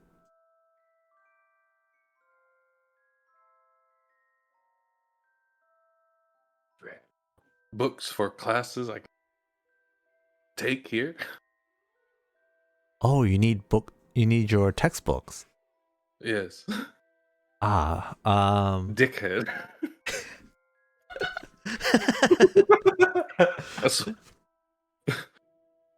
I asked where the bookstore was, not.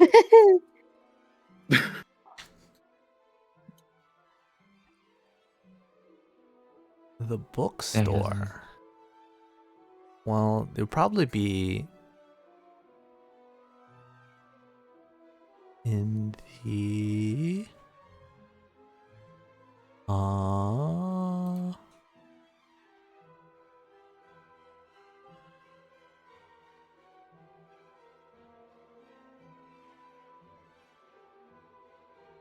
let's see here. Books.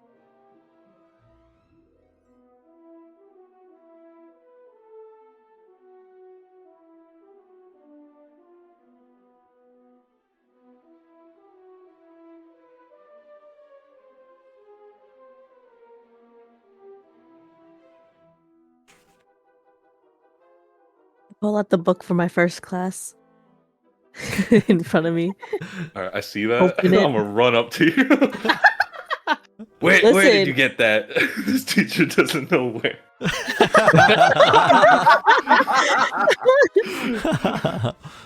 He points to the book. I need that. Where did you get that? I need like. You got okay. So you, Where's the bookstore? Well, Phil looks for the bookstore. the bookstore is on the ground floor. Is this true? The bookstore is not located in the biblioplex. It's Are you serious? Yes. The book complex. The bookstore's not in the book complex. Well, Yeah, They don't they're- sell books here. you don't sell books in a library. This is Yeah. a library. Biblio means book. Yeah, there are a lot of books here. There are huge archives of books. There's 3 floors to this biblioplex, but they don't sell books here. The textbooks you have to buy in the kind of market area in the main campus section. He's Where you get all like your robes. grumbling and, to like- himself. Why don't they sell the textbooks that we need? at orientation. This is bullshit. Gotta go to the bookstore and figure out your own. So we're in like a library, right? Yes. Wonder. Can we see like the section names all over the place? Yeah. You Yeah, can look they're... for Are you looking for something? Oh, you're looking for chronomancy. Looking for time. Yes. Where's C?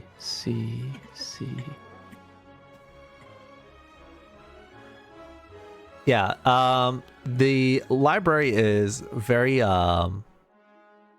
very large and expansive. You can see. Do you see this thing? What the hell? Do you see this thing? The hell? See what? Zoom out. It's so big. Yeah. I can't That's click what this she said. thing. What the hell? Alright, whatever. See this Wait, thing? what's in the? Oh yeah, the big thing. What the fuck was that?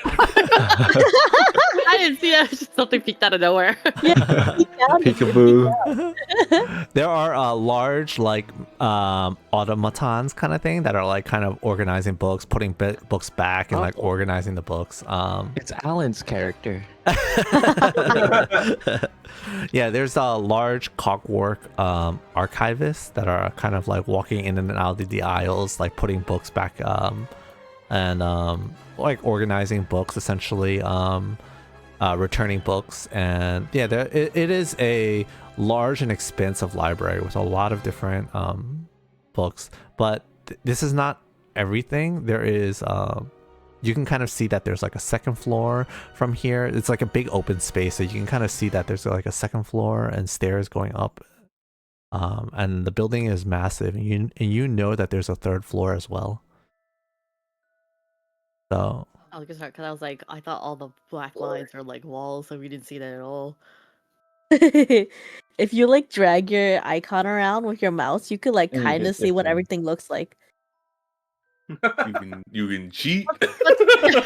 Yeah, What was the point of all the black shading then? Oh my god. it's the Immersion. shadows. It's what you Immersion. can't see.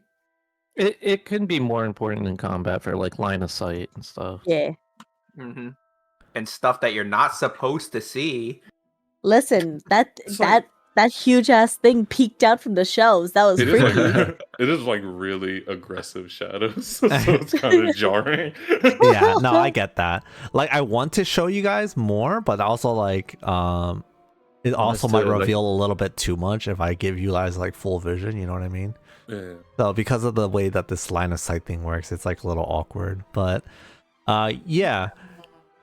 It's like I have no object permanence. So it's just Thork and Wauble, you guys got stopped by the professor and letting you guys know that, hey, there's like cycles to this orientation. So there's already students kind of engaged with the orientation currently. So you guys are kind of have to sit around and wait for a little bit. And he encourages you guys to kind of look around the biblioplex and kind of familiarize yourself a little bit with the area. And as he's describing this to you guys, the other students kind of walk up and overhear a little bit. Sholussh and Sorynthia and Edhrig Sulphar. I'm like trying to say your guys' names so I can kind of like get your characters. get used to. Yeah. Narvia. I Narvia's already off. Yeah. Off the map. I'm going through the shelves looking for anything I can find. Okay. So Sulphur, how you liking your frog leg? Pretty crunchy. Yeah, dude. Yeah. I definitely should have gotten a cup of water. yeah, you guys are Yeah. walking up to the Hall of Oracles because you guys know that this is where the orientation starts, and you kind of see a group of students in robes and gray robes as well kind of in front of you, but they're kind of stopped outside of the Hall of Oracles too.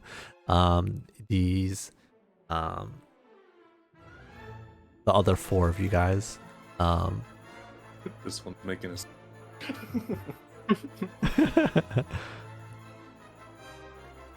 So do you Thork and Wauble, do you let the others know about what the teacher kind of told you guys, or? No. Okay. Yeah, Show and Sorin. Sholussh and Sorynthia. You guys walk up to a 6-foot tall half orc and a black lizard folk standing and like discussing something with the teacher. You overhear them a little bit, and he's like, "Oh, just come back in like 15-20 minutes, okay?" You see the lizard folk keeps asking about a library, or no, asking about a bookstore, and the teacher is just kind of like, "Just come back in 20 minutes, okay?" Like,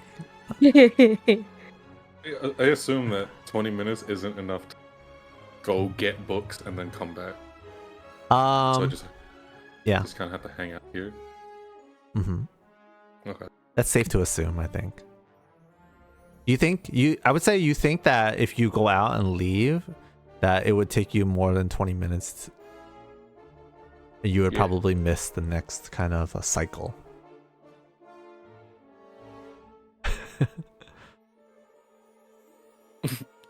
This is bullshit.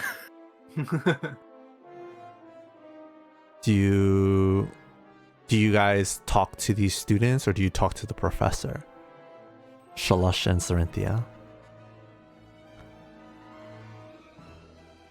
I mean, Kind of like keep to ourselves. We're not Yeah. like super social. we're social when we need to be. Okay.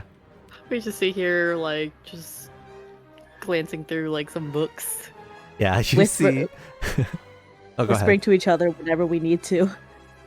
Yeah, you overhear them a little bit, so you're not quite sure what they were talking about, but you hear him going like, come back in 20 minutes, essentially.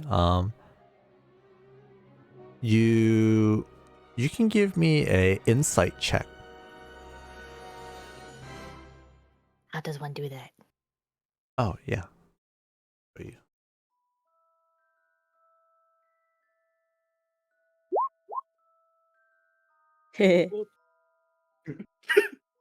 Awkward. You're just looking away, not trying to involve yourself. Crazy lizard folk.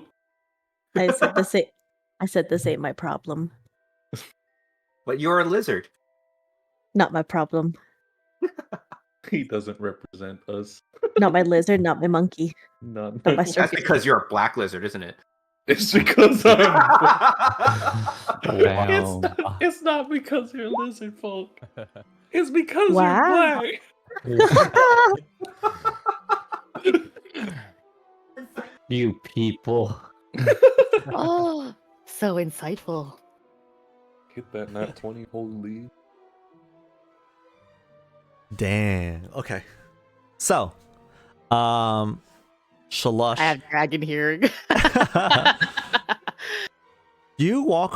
You and Sorynthia are walking over to the Hall of Oracles. Sholussh, you're kind of like in a daze a little bit. You're still a little bit groggy. You were woken up by Sorynthia, so you didn't get your full amount of sleep. You kind of maybe sleep in a little bit more often, so you're a little bit groggy. Plus, you haven't had any caffeine. You overhear them a little bit, but you kind of just brush it off. You're like, whatever. If it's important, the teacher will tell me to, Meanwhile, Sorynthia kind of like slightly overhears it and listens in. She can surmise that the students are, based off of the body language of based off of what the two students in front of you are kind of reacting to what the professor said. You can see that basically what the teacher is telling them is that they need to come back in 20 minutes for the orientation. And you can surmise that you will probably also have to kind of wait 20 more minutes. Yeah, you see frustration in the lizard man, and you see a little bit of indifference in the half orc.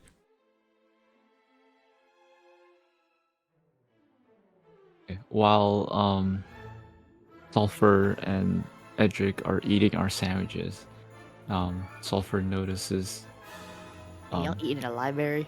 a Yeah, lizard. there's a whole ass cafeteria in here. No bookstore. It's fucked up. You see Wauble coming up, and I whisper to Edhrig. Do you think it's appropriate to have this sandwich or eating it in front of that person over there?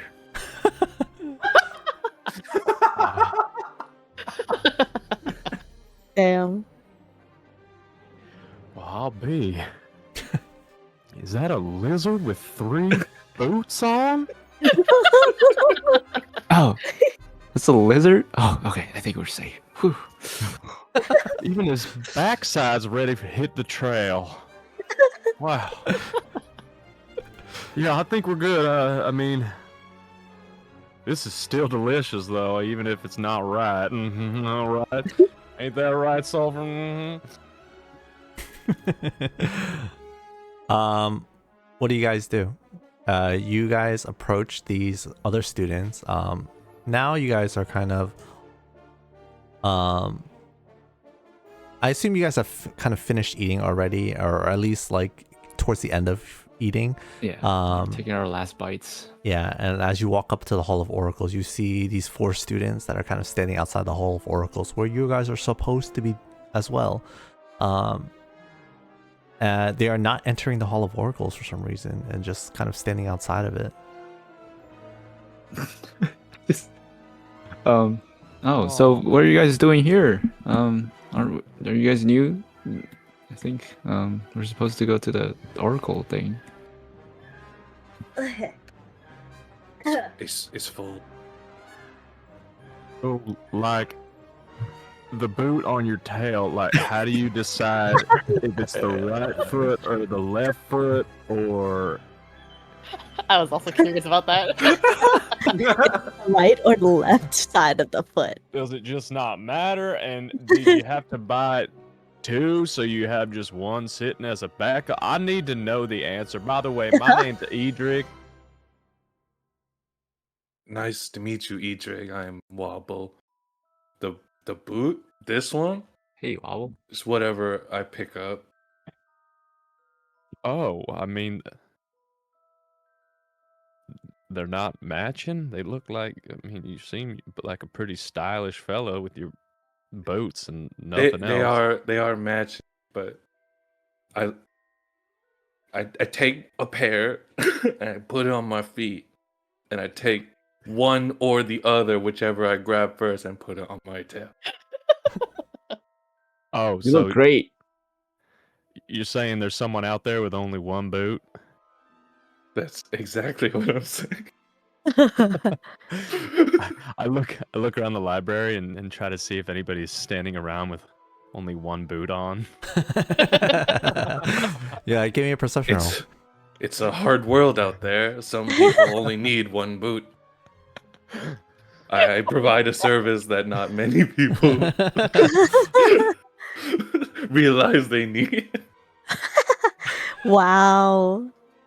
You look around at the other students, and most students are wearing 2 boots. Why Wait, you said most? Indeed. Yeah, because Wobble's wearing 3. You see Wauble with 3. You see a couple students bare feet. But yes, you're looking for one who's only wearing 1, correct? Yeah. Yeah, you see someone that's kind of walking around with just 1 boot. Is it the same boot? I look at Wauble and I kind of point in that direction. Wauble, was that the person whose boot you Booted? He looks over. It could be. I don't know. drugs? Well, you're my kind of guy. Nice to meet you. Nice to Put up meet my hand. I like how he sounds like Hank Hill. Kind of. He definitely sounds like Forrest Gump to me, man. Narvia, give me a perception roll.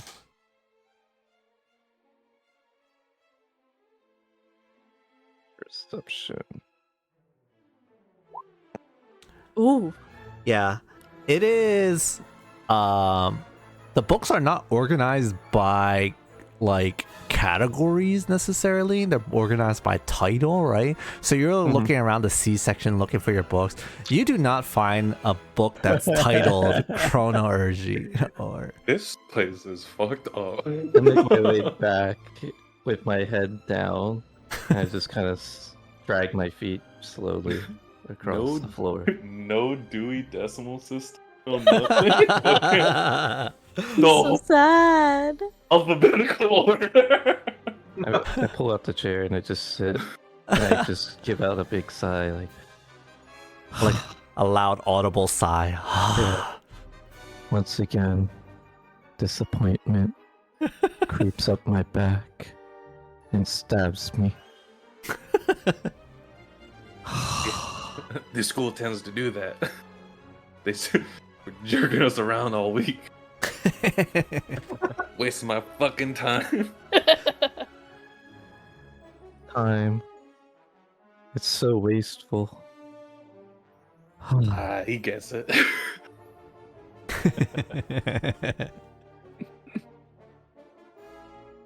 All right. Wait, since Sholussh and I have been here for like a month, would you say that we would like have a pretty good idea of like, I'd say like where most of like the books are, or no? Yeah.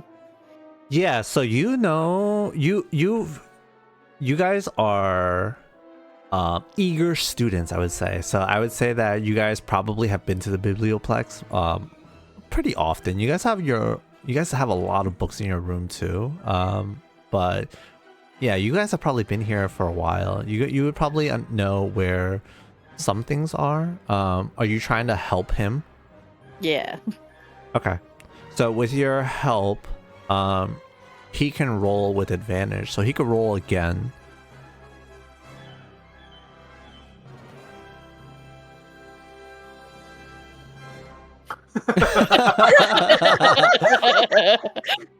My bangs cover too much.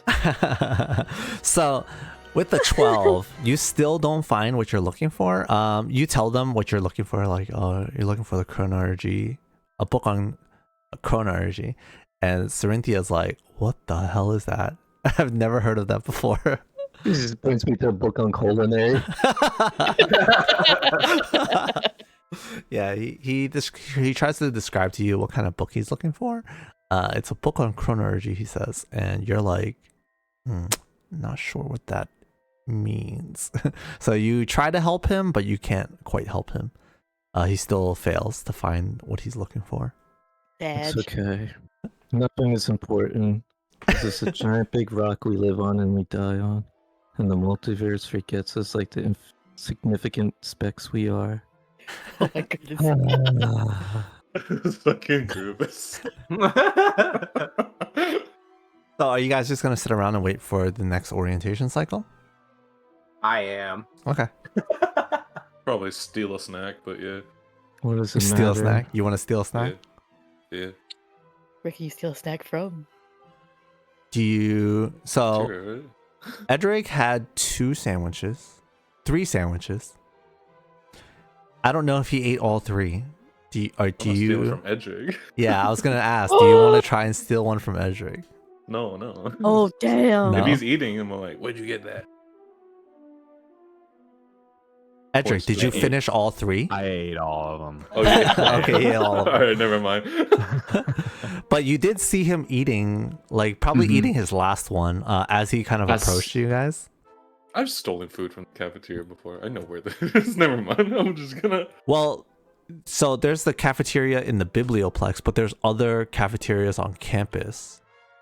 Oh, okay. I've never been in this building. Sure. Maybe you have. You tell me.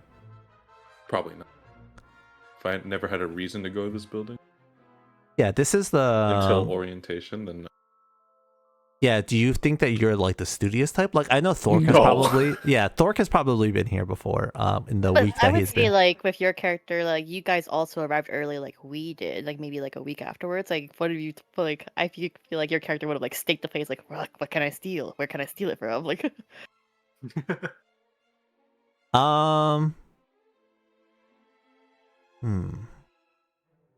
Yes.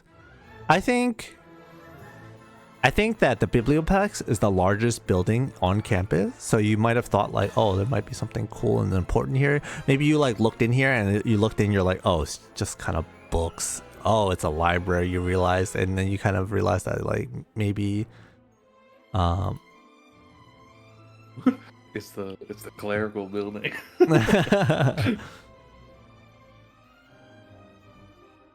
gonna go steal food. Okay. Wherever it is. Are the others gonna do anything? Or are they just gonna wait? I'm gonna stop him for a sec. Damn. Halt. You Teleported. hungry? And then I take out my notebook and I'm gonna tear a sheet off and just stuff it in his belt. It's like, take it this, and then I let him go. Okay. What is it? Your order?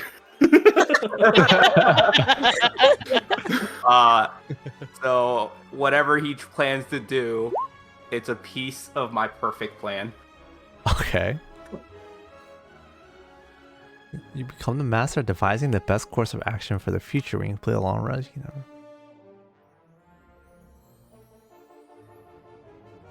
Whenever a creature that is part of your perfect plan. Oh, okay.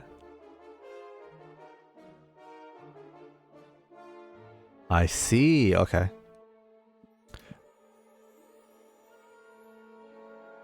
So they get to add a perfect plan dice, which is what? A D4? Sounds like a bard Yeah, inspiration. Okay. The D4. Okay, cool. Yeah, so you get to add a D4 to your roll. So it's like guidance. Yeah. And I can wait until after the D20 is rolled. Oh, okay. All right. Yeah, you walk over to the cafeteria and you are you trying to sneak in there? Give me a stealth roll. It'll be.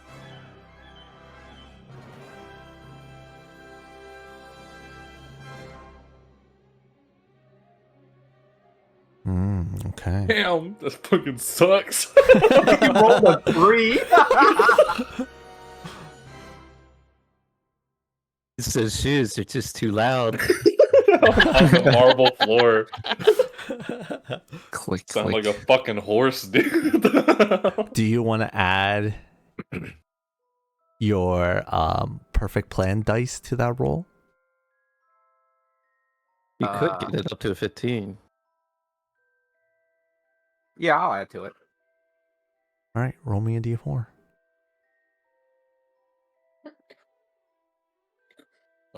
It's not too bad.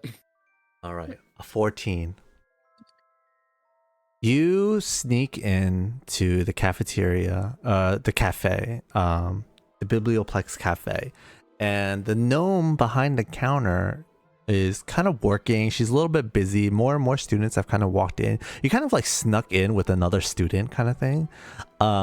You go in to this cafe. It's kind of like it looks like it's alive, right? So there's like tree mural on the walls and leaves hanging from the ceiling that kind of change colors throughout the year, and it feels like the room is alive with a pulsating tree mural that kind of like seems like it's living. And inside you see this gnome busily working, asking students what they want. She's working by herself. She's just like going back and forth. You notice that she does not notice you. Okay. Then we'll start just grabbing, like, Sleight of hand. tomatoes and sauce. Okay. Easy things to grab. Okay. And then you said I came in with a guy. I'm a plant one. Give me a sleight of hand check. Okie dokie. Oh, Damn, no. that fucking sucks. All right. Based off of what you said, what you were stealing, the DC was not too high.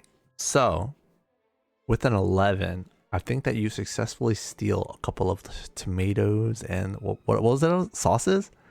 Sausage. Oh, sausage. Sausage-y. Okay. Yeah, sausage. Hot dogs. Sausage. I'll plant a So hot dog in the dude's pocket. there are no sausages. Today's You're going- special are crispy frog legs. Wait, but you're eating. You were planning on eating sausages with tomatoes? Yeah. So there are tomatoes, but there are no sausages. Do you want to steal a crispy frog leg? What's this Sure. ketchup? I'll grab some of those. I'll plant one in the dude's pocket if I can. Okay, I'm gonna roll perception for him.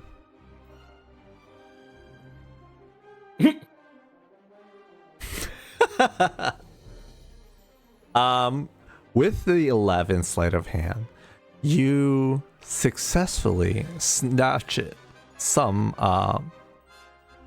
2 frog legs and a couple of tomatoes. You do this while she's kind of talking to some students and trying to like grab food to get ready, making some tea. You quickly grab 2 pieces of frog leg and you try to shove one into this dude's pocket. But the frog leg crunches as it's like a crispy frog leg. As you kind of put it into his pocket, he looks over at you. What the hell? What? You're an What are you accomplice doing? now. Bye. What? Stop sprinting.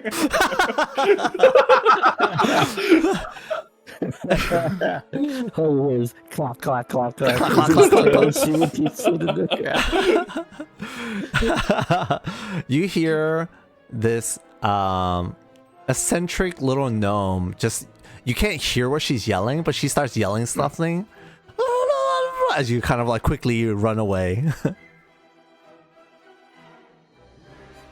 You need to give some food to Thork if he's hungry, and then just start eating. No, I decline it.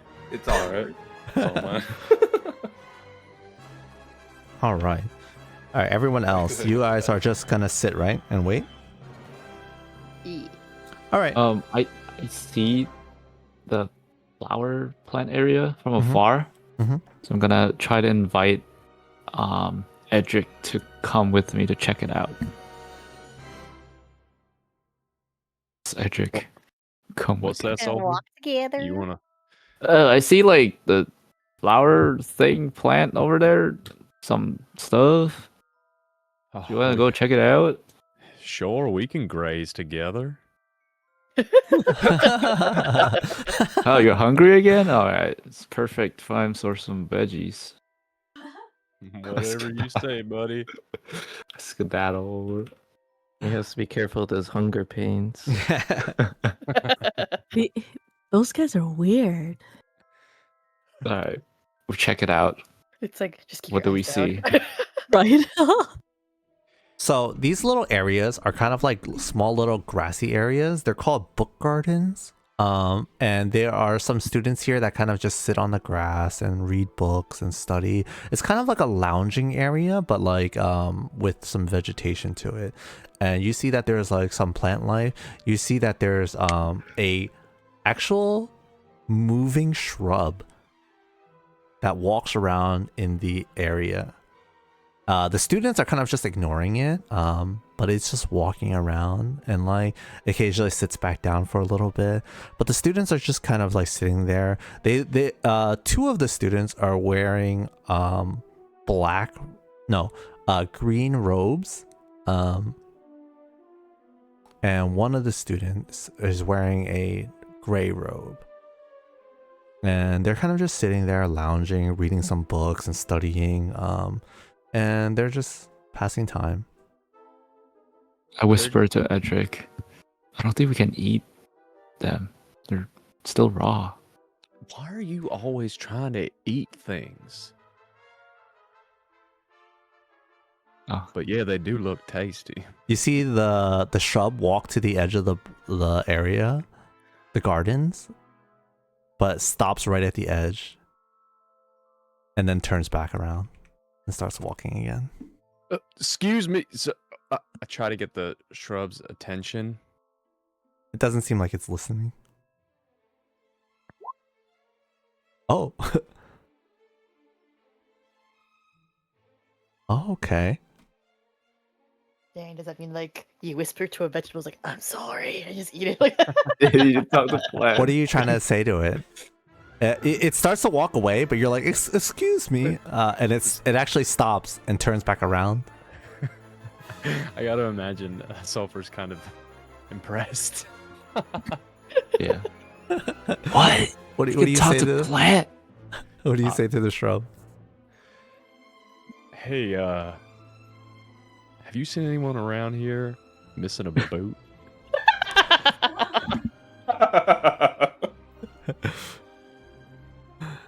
Give me a performance check.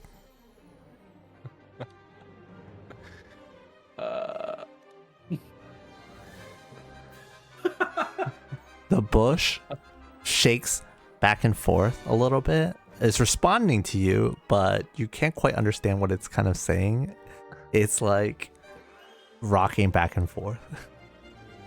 I think that's a knot. I don't know, maybe. Well, I tried. Anyways. And then it starts walking back. All right. All we wanted to. So, like, what are these? So there's students in the shrub. Like, it's a little garden? It's like a garden, yeah. It's like a little Just, like, garden area. lost in the bush. Lounge. There's one Okay. particular shrub that's moving around inside of this kind of small little garden. It's called a book garden. Okay. Just imagine like a small little area. Oh, I guess it's not that small, right? It's pretty big. I don't know, Sulphur. You want to head on in and maybe ask around, and familiarize ourselves with the other students? Okay, let's do it. Let's this dude over here. He looks Yeah, can we very studious. go in? Is it like a fence or like a step that we just step over? and let's go in? It's not a fence or anything. It's just like slightly raised above, like maybe like a foot above the ground, in this kind of like gardenish area. Let's go introduce ourselves. Well, all right. Excuse me, Mister. Nice to meet you. We're first newcomers here. We're kind of new. I was wondering what you're doing over here. Yeah, we're the Galler boys. One of our boys is missing. He's feeling a little salty. So you walk up to this student. The other students kind of ignore you, but you walk up to this student. This particular student in the gray robe, similar to you guys. He is a large 6 foot tall half orc. He is. You see them? Yeah, with his tongue sticking. Ew. Damn. Freaky ass orc. You walk up to him and he's reading this book. He's quite studious. He pushes up his glasses as he looks up at you guys. As he's reading, he keeps his tongue out, but he pulls his tongue slowly back in as he responds to you, and he says, He's reading Sorry. something nasty. he says, sorry, I was caught up in my book. What did you say? Go ahead. Sulphur. I just gotta say that you drooled all over that page you're reading. Like, that is soaked. Did you use your Anyways. tongues to flip the pages? Sorry, I guess that's pretty impressive. No. I just get so engrossed sometimes my tongue just slips out of my mouth. I mean, this is a lot. You gotta return that. Well, no, this is my own book. I brought this. Oh. Okay. Well, hey, my name's Edhrig. This is Sulphur. Hey, The name Notice is you're wearing a similar cloak. Yes, Edhrig and Sulphur, huh? My name is Erzmaktak Grosh. I turned to Sulphur. I ain't even gonna try that. there's a talk crash. No, Erzmaktak Grosh. Urzma you did Talk Grosh? Yes. Urs. Oh, I'm gonna that's call easy. You Urzma. How No. about that one? Oh, It's Urzma Talk. Not Urzma. would you settle for talk? No. It must be Urzma Talk. We're not Oh. close enough for nicknames. Okay. I kind of look at. You want me to call you Urzma. Eddie then, or what? I'd be fine with that. I like nicknames. I don't No, know. your name is Edhrig. Okay. It's actually Edhrig. Oh, my Buddy. mistake. Sorry. I like look down on him from my 7-foot tall height. I'm like, yeah, you get it right, Urzma. Isn't Urz- he 6 foot? So it's not. He pushes his glasses up. Urzma Talk. Urzma talk. There. See, I did it. Anyways, nice to meet you, buddy. Yes. Tense for a second. Quite there. so. Have you heard about the great goddess of Silva? Yes. Urzma Silva? Talk? Absolutely. Yeah, you know she a hottie, right? She's my wife. What the fuck? He pushes his glasses up and stares at you with like furrowed brows. He's like, "What?" Yeah, I got proof. Here's the ring. Okay. Sulphur, was it? You see him start to Sulphur. scribble stuff down in his Husband notebook. of Silva. Okay. Avoid this sulfur. Okay. Alrighty. It's like a legit marriage or it's like imaginary. It's imaginary.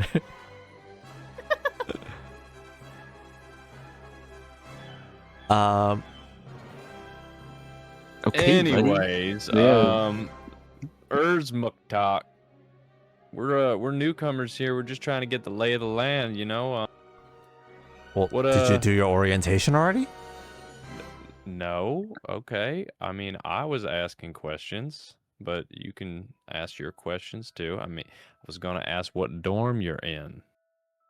I'm in the Witherbloom dorms. All right, but no, we did not do our orientation. Did you? Oh yeah, of course. Well, how is it? Get any tips? I'm not gonna help you cheat. You must earn your merits. Damn, I mean, I didn't want to cheat. Just asking for some tips. No, that would be Okay. cheating. You must earn it. Oh my god! Damn, no got no need tip. to yell. You're scaring the bush. The bush like runs away. It's like screaming at them. Rustling in fear. As He shoots does, yells when you back. say that, he does look at the bush to kind of like make sure.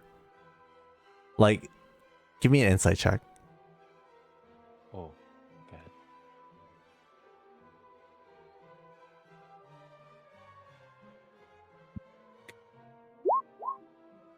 Okay. With a 10, you notice that he does look at the bush, and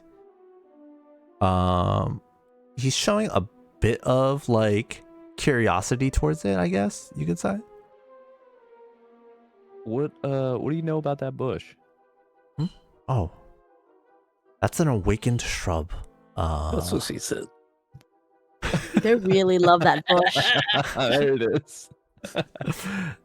It's an awakened shrub. It's quite interesting.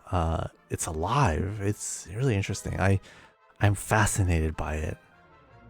Oh, so you're familiar with the bush? Oh, of course. Could have fooled me, right, Sulphur? Jesus. I think you were that type of You guy. see his tongue slightly falls out of his mouth for a second, and then he like I push it. puts it back into his mouth.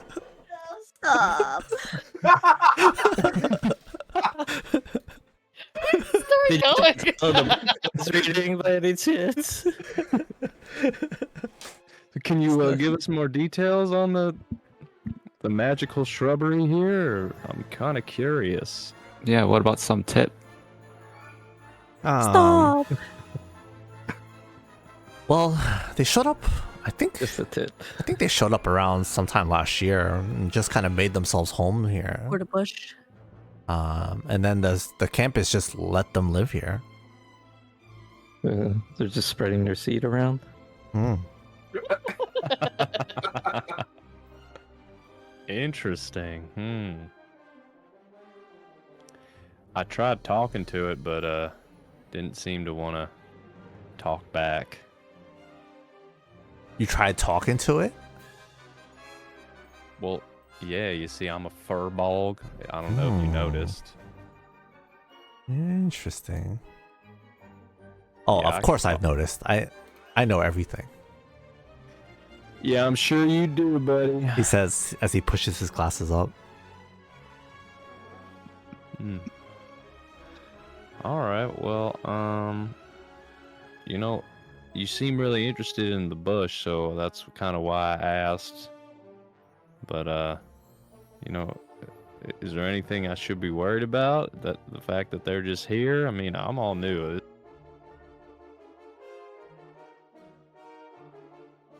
I don't know if I'm supposed to show you this student. Yeah, is it hostile? No, it's not. It's not. Okay, I don't think I should make him visible. But you saw the picture though, right? Okay. That's fine. Yeah. All right, anything else? Well, it was nice meeting you. What was it again? Girdlog? He ignores you. All right, well, maybe Eh. we'll see you around. Yeah. We leave. Oh, who's that So- lady? Oh, that was the gnome, sorry. Oh. Oh. All right. The first victim of my niece. Is she still looking for Wauble? No, she is attending the cafe by herself, so she doesn't have an opportunity to leave it unmanned. It's like when a crackhead steals a DoorDash order. You can't really do anything about it. Okay. Shall we start the orientation then, if the rest of you are ready? Yeah? Okay. Ready? Yeah, I'm good. How you Was that the feeling? teacher or was that Narvia? you? Yeah. Pat my head on the After about table. Uh-huh. I'll just look up. You good? Tilt my head back towards looking down at the table, and she's like, "Same as I've always been, same as I always will be. Disappointed." Okay. I think that's about as good as it's gonna get. Let's do this. I closed my book. All right. The teacher kind of starts to let you through and permits you guys to enter. The 7 of you walk into the Hall of Oracles. This is a hollow hall filled with statues of the university's past oracles. And at the center of the hall is a pulsing ball of magical energy. It fills the area with bright light.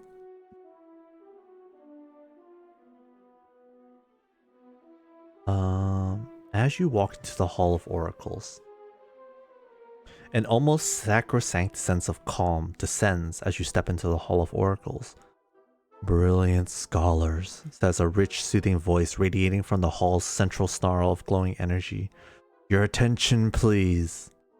As you are now Arixes University students, this storied biblioplex will be your second home for research, studies, and even leisure. There's just one task to accomplish before you officially embark on your academic journey. A scavenger hunt! What? Oh, A small parchment materializes in front of you. The rules are simple, the voice says.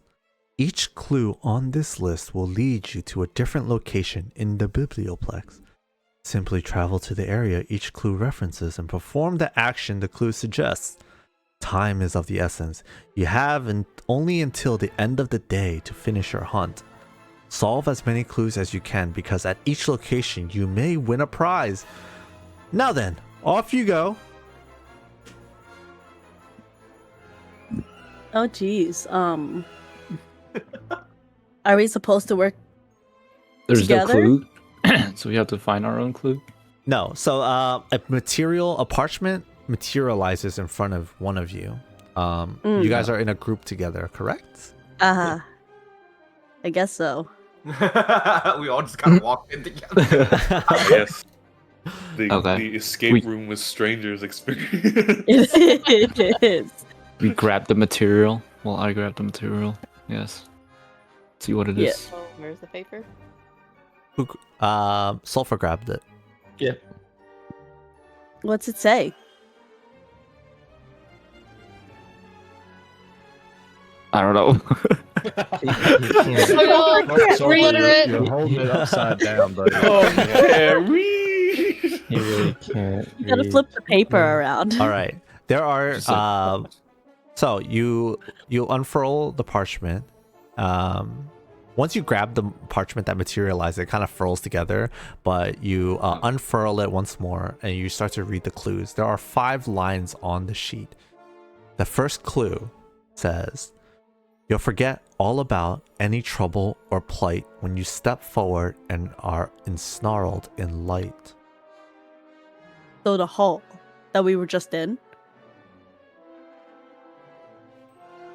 I think we gotta jump in that big ball of light. Who I believe volunteers? in you. I guess we'll jump off that bridge when we get to it. Wait, before you start causing bodily harm. My name is Sholussh. Just to introduce myself. Yeah, that's a good idea. I don't know any of you people. You know me? Oh, I mean, Sometimes I don't know myself. Oh. Harvey, I know you. Who's this gloomy guy?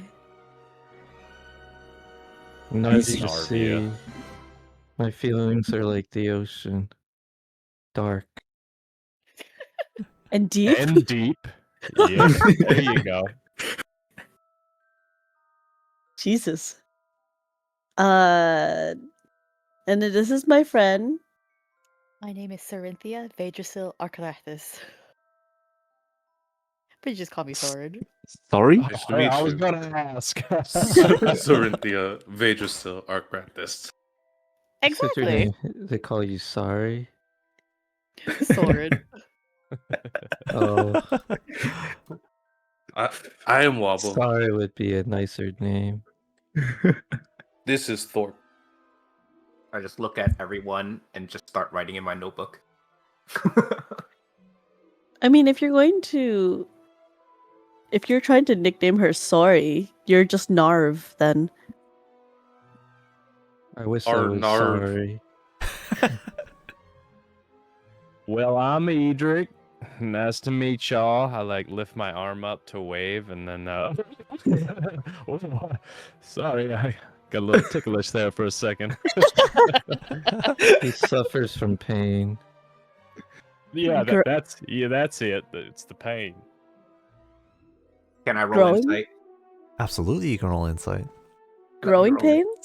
Can I roll insight too? Absolutely, you can roll He has a insight. deep hunger inside him. I can help with that. I have Yeah, he's a hungry guy. very it's Just like deep. me. Just kind of like wiggles his fingers. I have The decent ocean. hands. We need The a ocean, massage. yeah. Can you build a roll deception? Yeah, Bill, roll me a deception check too. where the hell is that? Sorynthia, you believe him. He's like, oh, he's a growing boy. He must be hungry all the time then. Yeah, that makes sense. Thork, you don't believe him. I'm gonna He scribble something even more in my notebook. Furiously scratching his notebook. What are you writing there? I shut it in his face. You ain't a truther. Dang, Thork's kind of a jork. Do you want to read the other clues as well, or do you want to just start with the first one first? Wait, I thought he said he could read. Oh. Sulphur can't. I couldn't read. Yeah, why did he take it? Sulphur, do you want to read the rest of them, or? Can you read the rest of them? I can read the rest of them. Okay. After I turned it like 3 times, 360. This is right. And then I start reading it. All right. Good thing you're at a school. Clue 2 is alumni commission works when they retire, seeking promising mages to inspire.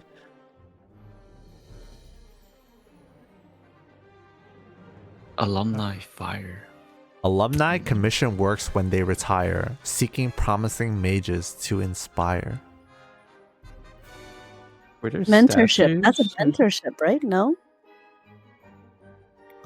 What's that? No? Are we able to get these typed out? Were or- there statues? or Absolutely. something like that? Clue 1.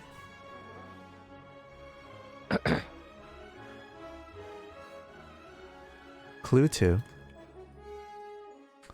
Thank you. Alumni commission works when they retire, seeking promising mages to inspire. Yeah, ensnarled by the light. That's very much the Clue 3. Hall of the Oracles. Clue 3. Each group deserves a free treat for their investment. Serve up this list and enjoy your refreshment. Oops. 5-finger discount. Clue 4. These leafy beds aren't always what they seem. Give them a Oh, you know that pat one and is. see what you glean. Oh, your friend. And clue 5. Some stars are ancient, enduring, and bright, but others, maybe you, are born on opening night. Is that like the stage? Like theater? Yeah, Sounds like it. there's a stage. It looks like up here.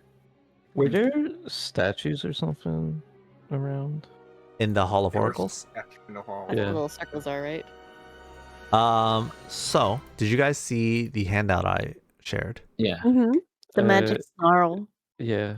There are statues of previous oracles. Oh, at the top of the pillars. At the top of the pillars, yes. Gotcha. So that's clue number 2, I think. I turned to Sulphur and I'm like, I don't know what the others mean, but I'm pretty sure we got to go touch that bush. Yes. You should go touch the bush. Yeah, I think that's a good idea. How else would we know? Or should we try to do things in order? Yeah.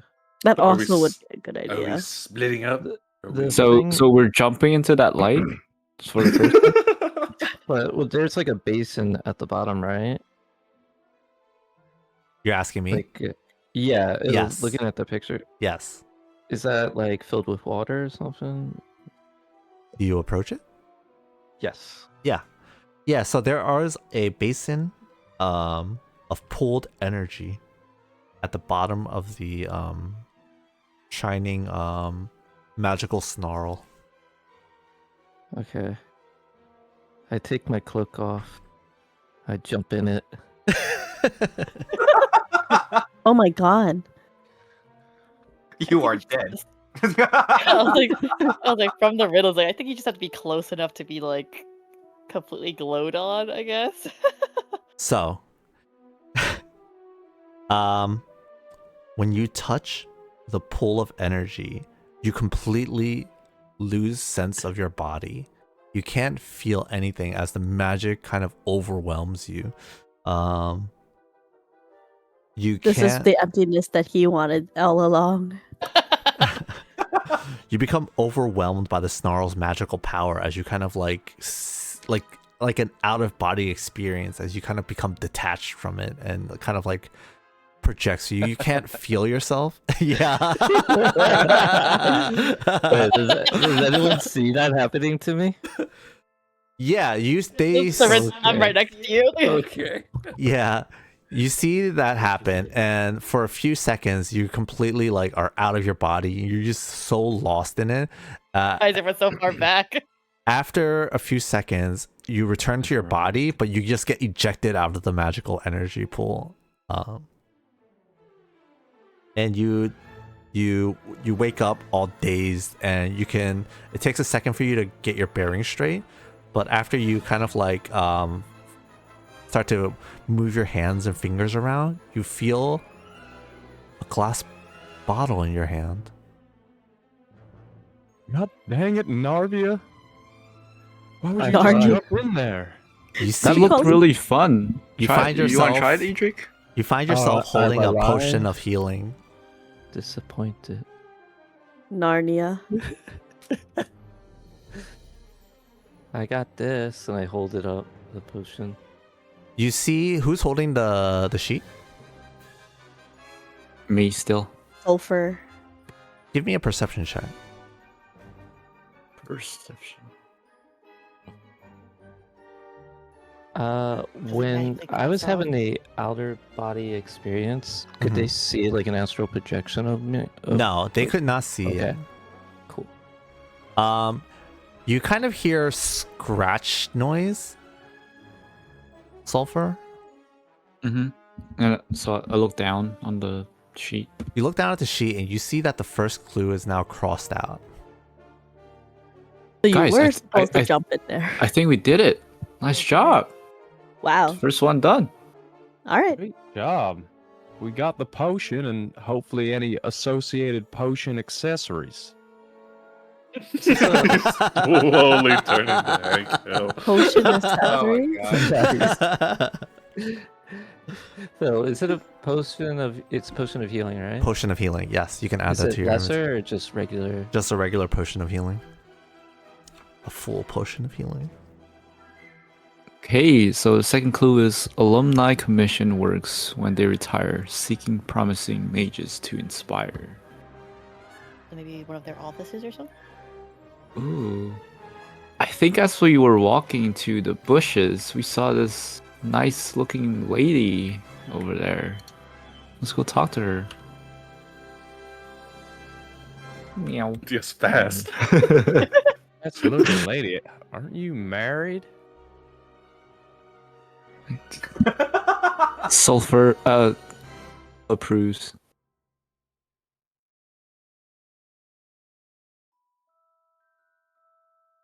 Hi, lady. Are these like classrooms or? So, Study rooms? those are lecture halls. Yeah. This, do you walk into them? You walk into these empty lecture halls, and you want to sit on a bench? Okay. You walk over and sit on a bench. You feel Hey, I'm a type of person at the front. There we go. you walk into this lecture I know, hall. slacker. You walk into this lecture hall and you sit down. You feel the bench start to move and conform to fit you personally. Ew. it's It's more to my butt cheeks. Just an imprint. It's That's pouring fucked up. into your butt. That's fucked up. Shaving your ass, dude. What the hell? Tempur-Pedic. A living memory foam. Ugh. Anyone who sits down on one of the benches feels the bench move and conform and contort so that it accommodates your size.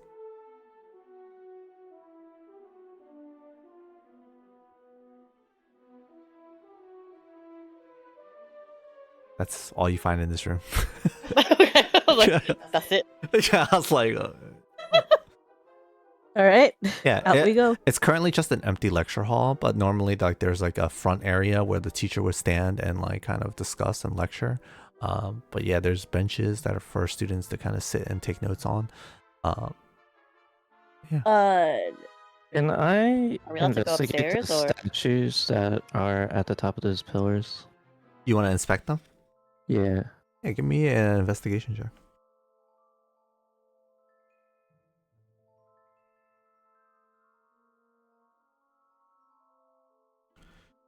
Okay. Yeah, so the statues are quite high up on these large pillars, these marble pillars. You look at them and they show different previous oracles, but you don't see anything else special about it. I would say there's no writing or anything on there. There's no markings on them. Hey, Eldred.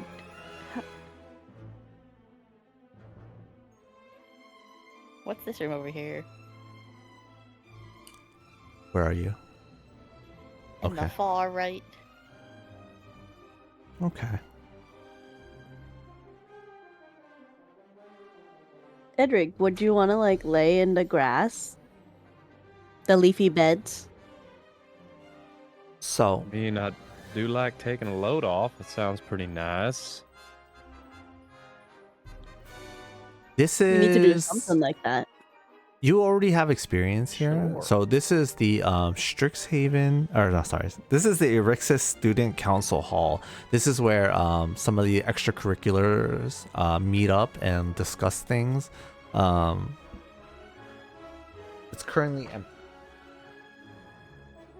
It's all empty. Alumni commission works when they retire. What? Sorry, who else said something? We wanted Sholussh? to talk. Oh. Sholussh What'd you say? convinced me to lay in the grass. Sounds Lay- kind of nice. Lay in the grass. I like, Leafy beds. kind of speaks to me.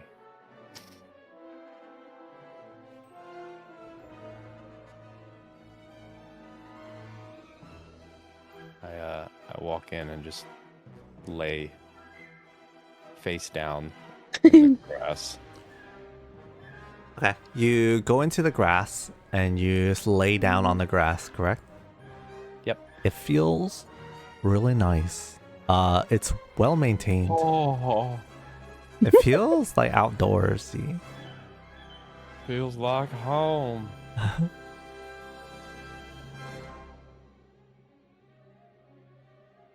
Can I kind of like look up and see where that bush is? Yeah. Give me an investigation check. Oh. Actually, Oh. you lost track of the bush. Oh. It is not moving at the God dang moment. bush. So when it's not moving, you can't find it. Is there a moving bush in there? You want to look? Give me an investigation check.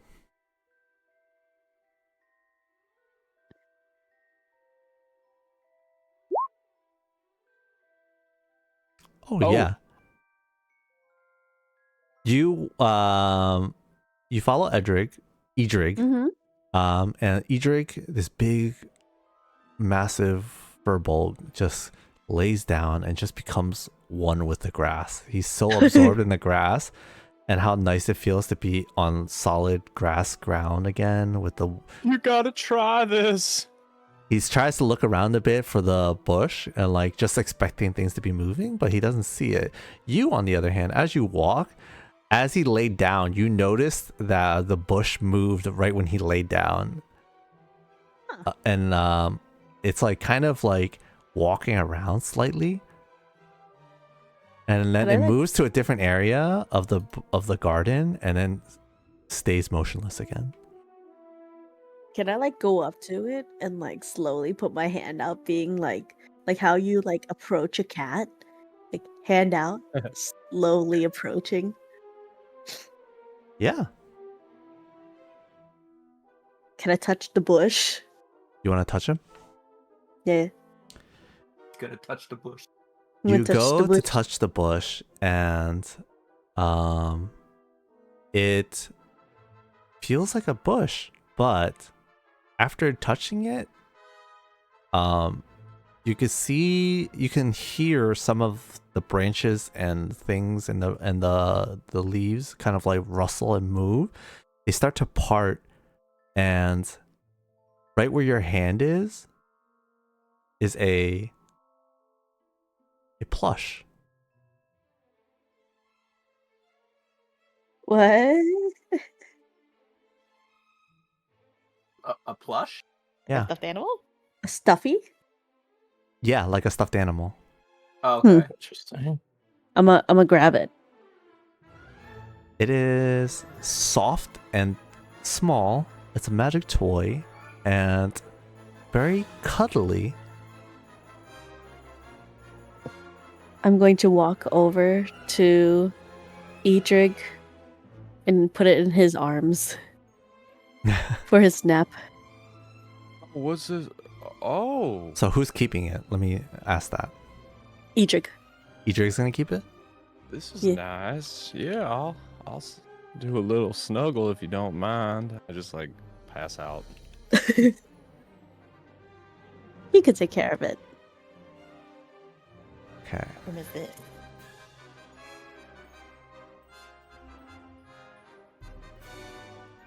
This room? Yeah. Okay. There's people. You can add Edrig, you can add cuddly Arixes mascot into your inventory. Nice. Do you hug it? I cow hug it, Snuggle. snuggle squeeze it, while I like roll around in the grass with a big old smile on my head. You squeeze it, it attaches itself to your arm like it's hugging you, and it stays there. Oh, Is it an immovable plush mod? The toy, this toy can be used to fight off fear. When you make a saving throw to avoid or end the frightened condition on yourself, you can give yourself advantage on the roll if the toy is on your person. Nice. You must decide so security. before rolling the d20. a security stuffy. If the save succeeds, you can't use the toy in this way again until you finish a long rest. Nice.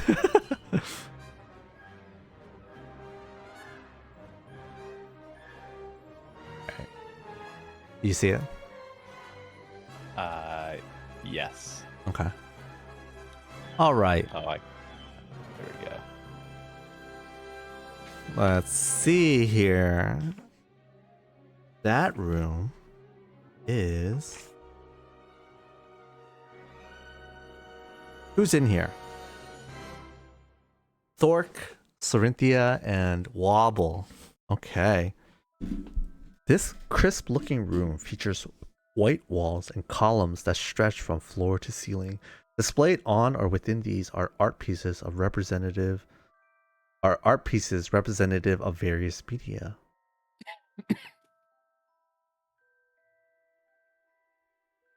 Sorry, various what? Various media. Media.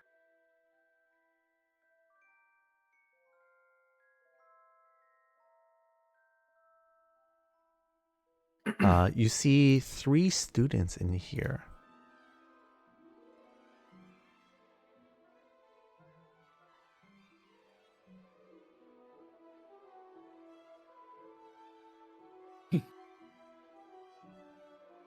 Hey, what's up? You talk to this person? Yeah. All right, give me 1 second.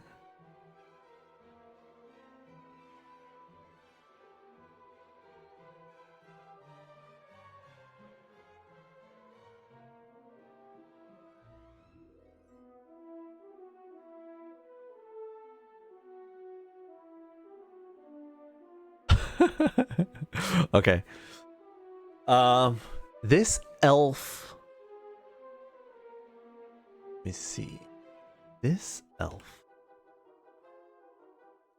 This elf is just kind of like talking to himself a bit. Like, well, not talking to himself, but he's just kind of like off in his own world, doing his own thing. As you approach him and tap him on the shoulder, you're like, "Hey, what's up?" He jumps back. He's like, "Whoa!" And you see him pull out a bow, and then he pulls the bow back and points it at you. He's like, "Who goes there?"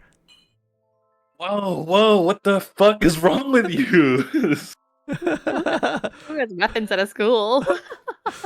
He goes, pew pew, and he pretends to fire off some arrows. Oh my goodness. He's like, "Ha, no one surprises the great Cadorus. Got you with my bow." Give me a perception check. This fucking guy. Jesus. Perception. The bow is a toy prop bow. It's not a real bow. Oh. Then He stands up proudly, like did he with hit his me with chest like a out. dart, or did he like pretend to shoot? He pretended to shoot. He didn't actually shoot anything.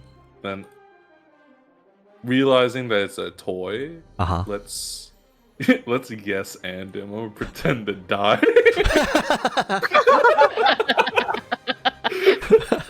Give me a performance check.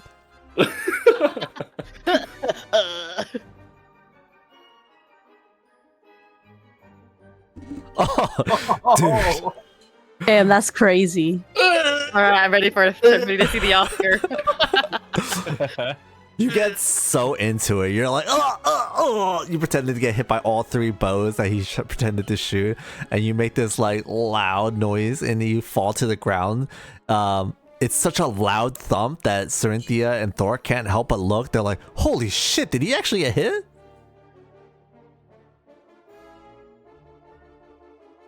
Oh. You can throw it sideways? And he's like, haha, no one could surprise the mighty Cadorus. I'm so great. Wait, that's what he's still saying? Yeah. I hate this guy. Damn. Can I inspect this, dude? You can give me a insight check, yeah. Okay. This dude is very confident and charismatic, joyful, obviously. He's like sticking his chest out proudly. With a 16. He okay. Yeah, Sorynthia and Wauble, you can kind of see that this guy, he is obviously role playing, and he almost always role plays as an archer, because the bow that he bought is like super valuable to him. It's like it's obviously fake, but he can't really afford anything else. So this is kind of like his baby, his precious treasure. And he's very passionate and just loves like playing out. He just loves LARPing, basically, right? Oh. He's strange and eccentric, but he's joyful and jolly. And he says, sorry I had to take you down like that. Here, let me he pretends to pick out a potion. He's like, here you go, buddy. And he just pretends to pour a potion all over you. Don't surprise me like that next time. Does he I reach I to just- pick me up? Yeah. Oh, go ahead. He helps me up? Yeah, he helps you up.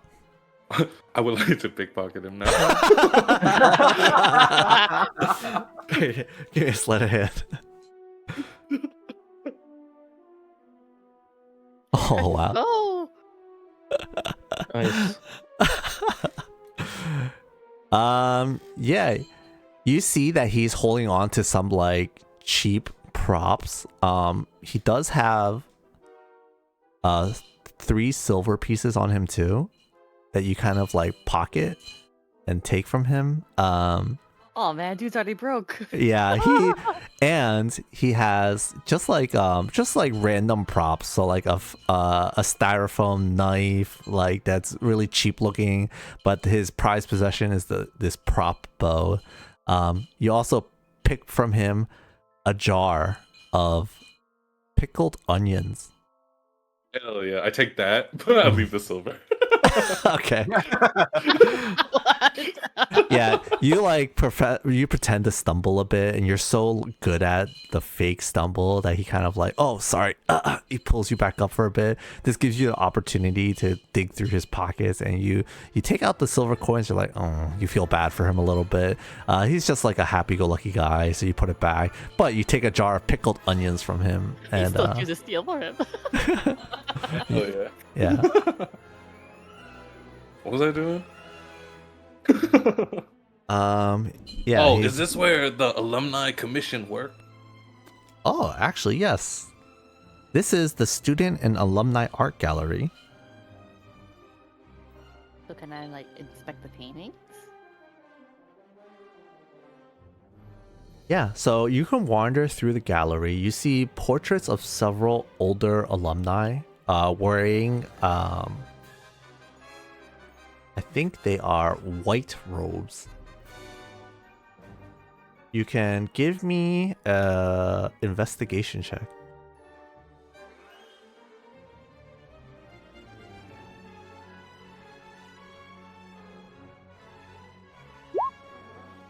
Okay. Oh no. Yeah, you are just looking at the pictures of the alumni, and you're looking at all these like old past students that are no longer here. They're wearing these white robes, these elegant white robes. You're like, oh, these robes look so nice. Meanwhile, Wauble, you investigate and look as well, and you see that there are plaques that are kind of underneath the portraits. Oh, I forgot to. Oh, yeah. Oh hell yeah. Thork. Thork, you also kind of look around and walk around, and you see, below these portraits, there's a plaque that reads, "At Strixhaven, we were all inspired." And you notice that below the plaque is a small lever. Pull the lever. Pull the lever! Thork! Thork Wauble falls into a pit. Thork pulls the lever. Once you pull the lever, a box pops out of the wall.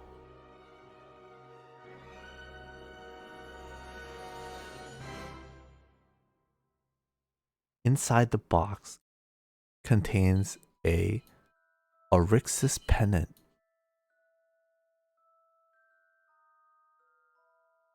And there are 7 of them.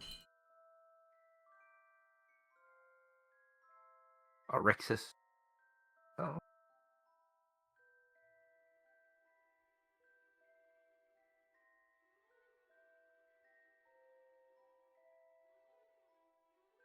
Basically, oh look, a school lanyard.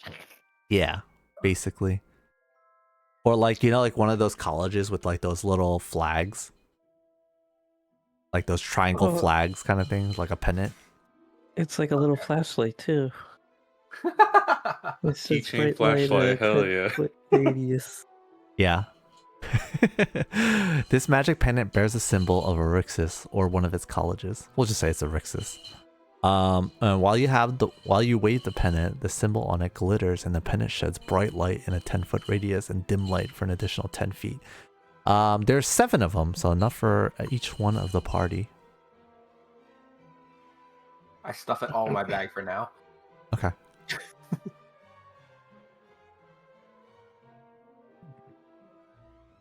Is that it? So, does like the sheet update at all? Well, We have to you don't get know. to Sulphar to find out. All right. We don't know where he is, though. We don't know where he went. He's over here. Oh, he's just there. Narvia, you're in the cafe. Yeah, the third clue, each group deserves a free treat, right? Uh-huh. I'm just gonna Get go free up treat. to her and be like, It says serve up this list, There's a though, so should clue. we hand her the piece of paper? oh, do we have to hand it to her? What do? You walk up to her? I she's just like- be like, there's a clue. It says we get a free treat. This is where Well, the treats are. I mean, I have treats, but I don't see anything. I'm gonna give You her need puppy a- dog eyes. Sad boy. My heart of dark. Puppy dog eyes, which you're hiding behind your hair. Yeah, it's just Unimaginable horror. All right.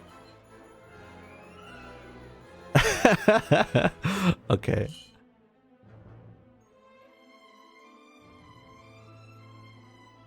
She okay. She looks at you and she's like, "Oh, you poor thing. Listen, if you're looking for a treat, just bring me the list. I just need to see the list and I can help you, okay? They don't tell him the answer. You Okay. poor thing. Don't worry, I'll have a nice treat for you too." Okay. Disappointment. I'm just gonna mope into the main hall, dragging my feet, my head's down. Slowly Step making by my way. step.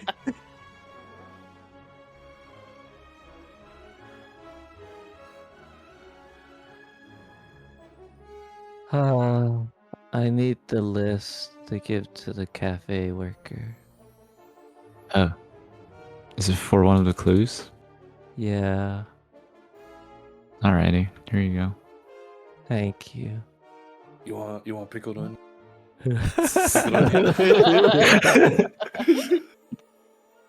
I'll take some pickled onions. Yeah. How are you at? They're in the garden. Passed out, I guess. See, God. they're passed out. I'm back with the list. She's like, "Oh, great.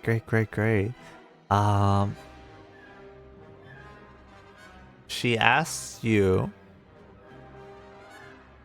Hey, she said, "Hey, can you just come behind the counter real quick?" Okay.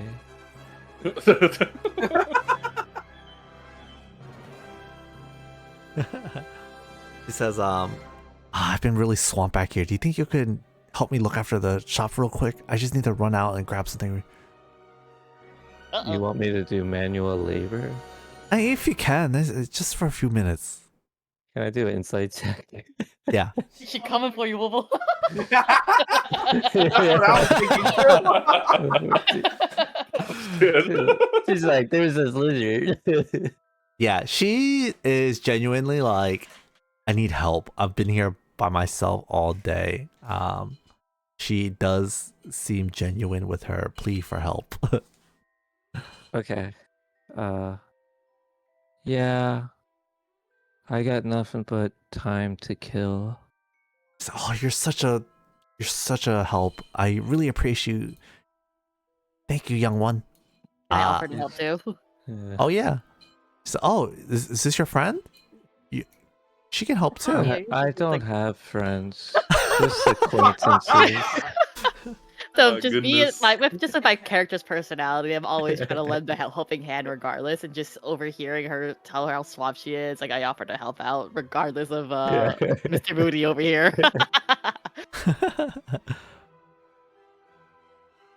Okay.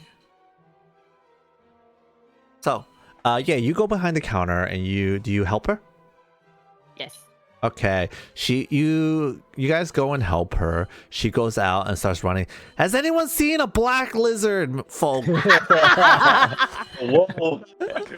What you said, black there. She leaves and walks out. As you guys are going to help her, several students come into the cafe. Give me a DC 15 dexterity check. What? How do I have that? Dexterity saving throw? Dexterity check. Okay. Dexterity. DC 15? God damn. That's so good for your character. That is. Oh, that is perfect for your character. Ow. Stuff fell on me. I'm just like fumbling everything. Okay. To go. Where are you? I'm so sorry. Yeah, you're slow and trying to help out. You're trying to move some glasses around. You're trying to fill up some tea. It burns you slightly. You're like, "Ooh, that's so hot!" And you drop the glass. It breaks. You're trying to grab goods from You're trying to grab goods from the shelves. The shelves, like bakeries and pastries and stuff like that too. You try to grab up some fried, crispy frog legs too. It takes a few minutes, but after like about 15 or so minutes, Isla comes back, the little gnome. She comes back. She's like, couldn't find him. Oh wow, thanks for. Oh my goodness. It's like, don't worry about it. I didn't expect too much, but thank you guys for your help. She says, I really appreciate you guys helping. I've asked a couple of students before, but no one has really accepted it. But thank you guys, she says, as she hands you guys this backpack.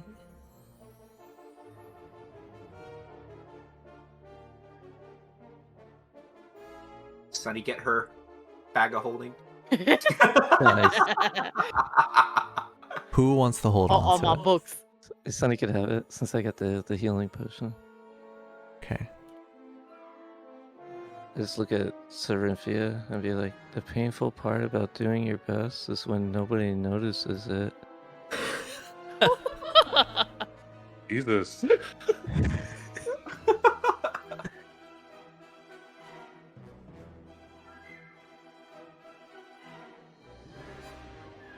Okay. Anything else? No, I walk out. Poor lady. All She's a these hot mess. burns. Oh no. Burn a bag. Yeah, she's like grabbing a broom and sweeping up the broken mugs and stuff like that. You broke like 2 of them. Cleaning up the plates. She appreciates your help though. I go The back burns and only sit with apply those. to Shane's character? Yeah. Yeah. Back. Okay, these scars may heal, but the wounds, they'll last forever. You want Alright. pickled onion? Is it sour and bitter? Is it sweet or Did she sour? give us the list back? Yes. So Right, the there's just one clue left, right? correct. What's That's the last it. one? The leafy buds? Or did you do that? We did. Oh, you did We just need the leafy last one. buds. Yeah, Yeah, the some last one stars was are stage. ancient. Oh, the stage. That's up there. Up there.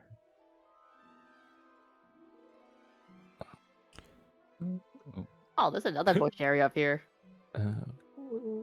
These two haven't moved in a bit. Toast.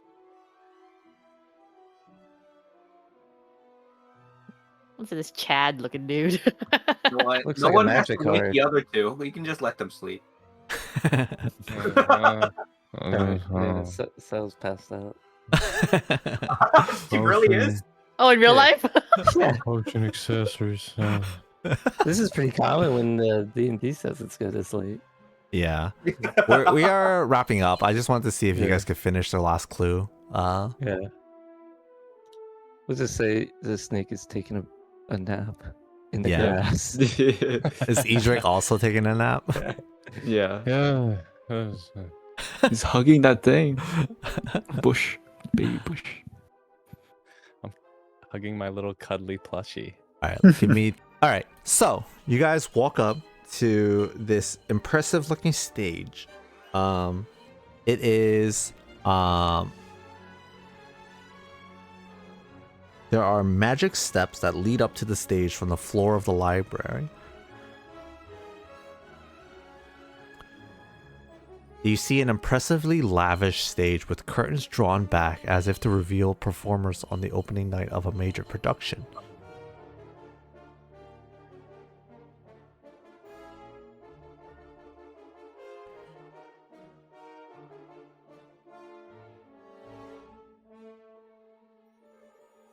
Okay. Okay. Hello? Yep. Can we investigate? Yeah. Give me an investigation check.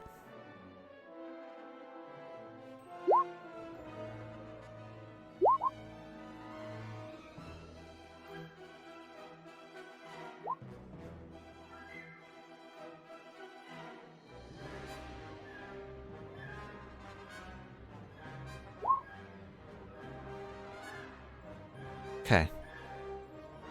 You investigate the amphitheater. What you basically see is just a large, lavish, empty stage with curtains kind of drawn. You don't really see anything else. An empty stage with no players. Such as life. You said the curtains are drawn? Can I undraw them? Yeah, they're empty. What did you say, Kane? Oh, I was just saying. it's just Eva saying. As you say that, a magical light, spotlight shines on you. Oh no. I'm at the center of attention. Burdened with responsibility now. Ooh, dance. I shake my hips back and forth. As you do this, a spotlight starts to enshroud each one of you guys on stage. Oh. I start to do a dance performance.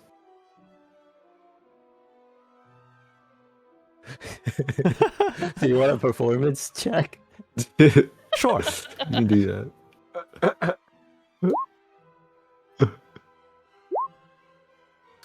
I really. You were really Yeah. shaking that booty. You're like reciting poetry and like this and shaking slightly. The bright lights shine in and hone in on you guys from the perimeter of the stage. I'm just nodding my head. With your previous investigation checks, everyone rolled over 10, so you can see that the lights are shining from you from outside of the stage. As you kind of like look at the lights, you can kind of see it is bright and difficult to see through, but you kind of walk forward towards the light with your investigation checks, and you notice that the lights are being emitted from a lantern.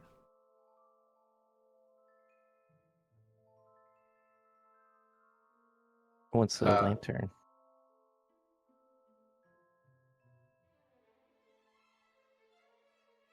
You grab the lantern. Oh, is it reachable? Yeah. Oh, okay. It's just a bright light that's shining in from you, shining in on you. Grab the lantern. You grab the lantern, the hooded lantern filled with oil, and you can add that to your inventory. Each one of you on stage can grab it.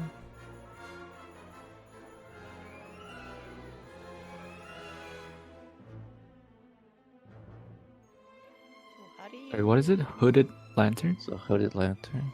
Yeah, Like so the- go like the to... bullseye? Oh, does stuff get automatically added to our inventory when this happens, or? You had to type it in. So go to the compendium. Okay. Have you guys added your hooded lanterns? Yes. Yep. Okay. After that,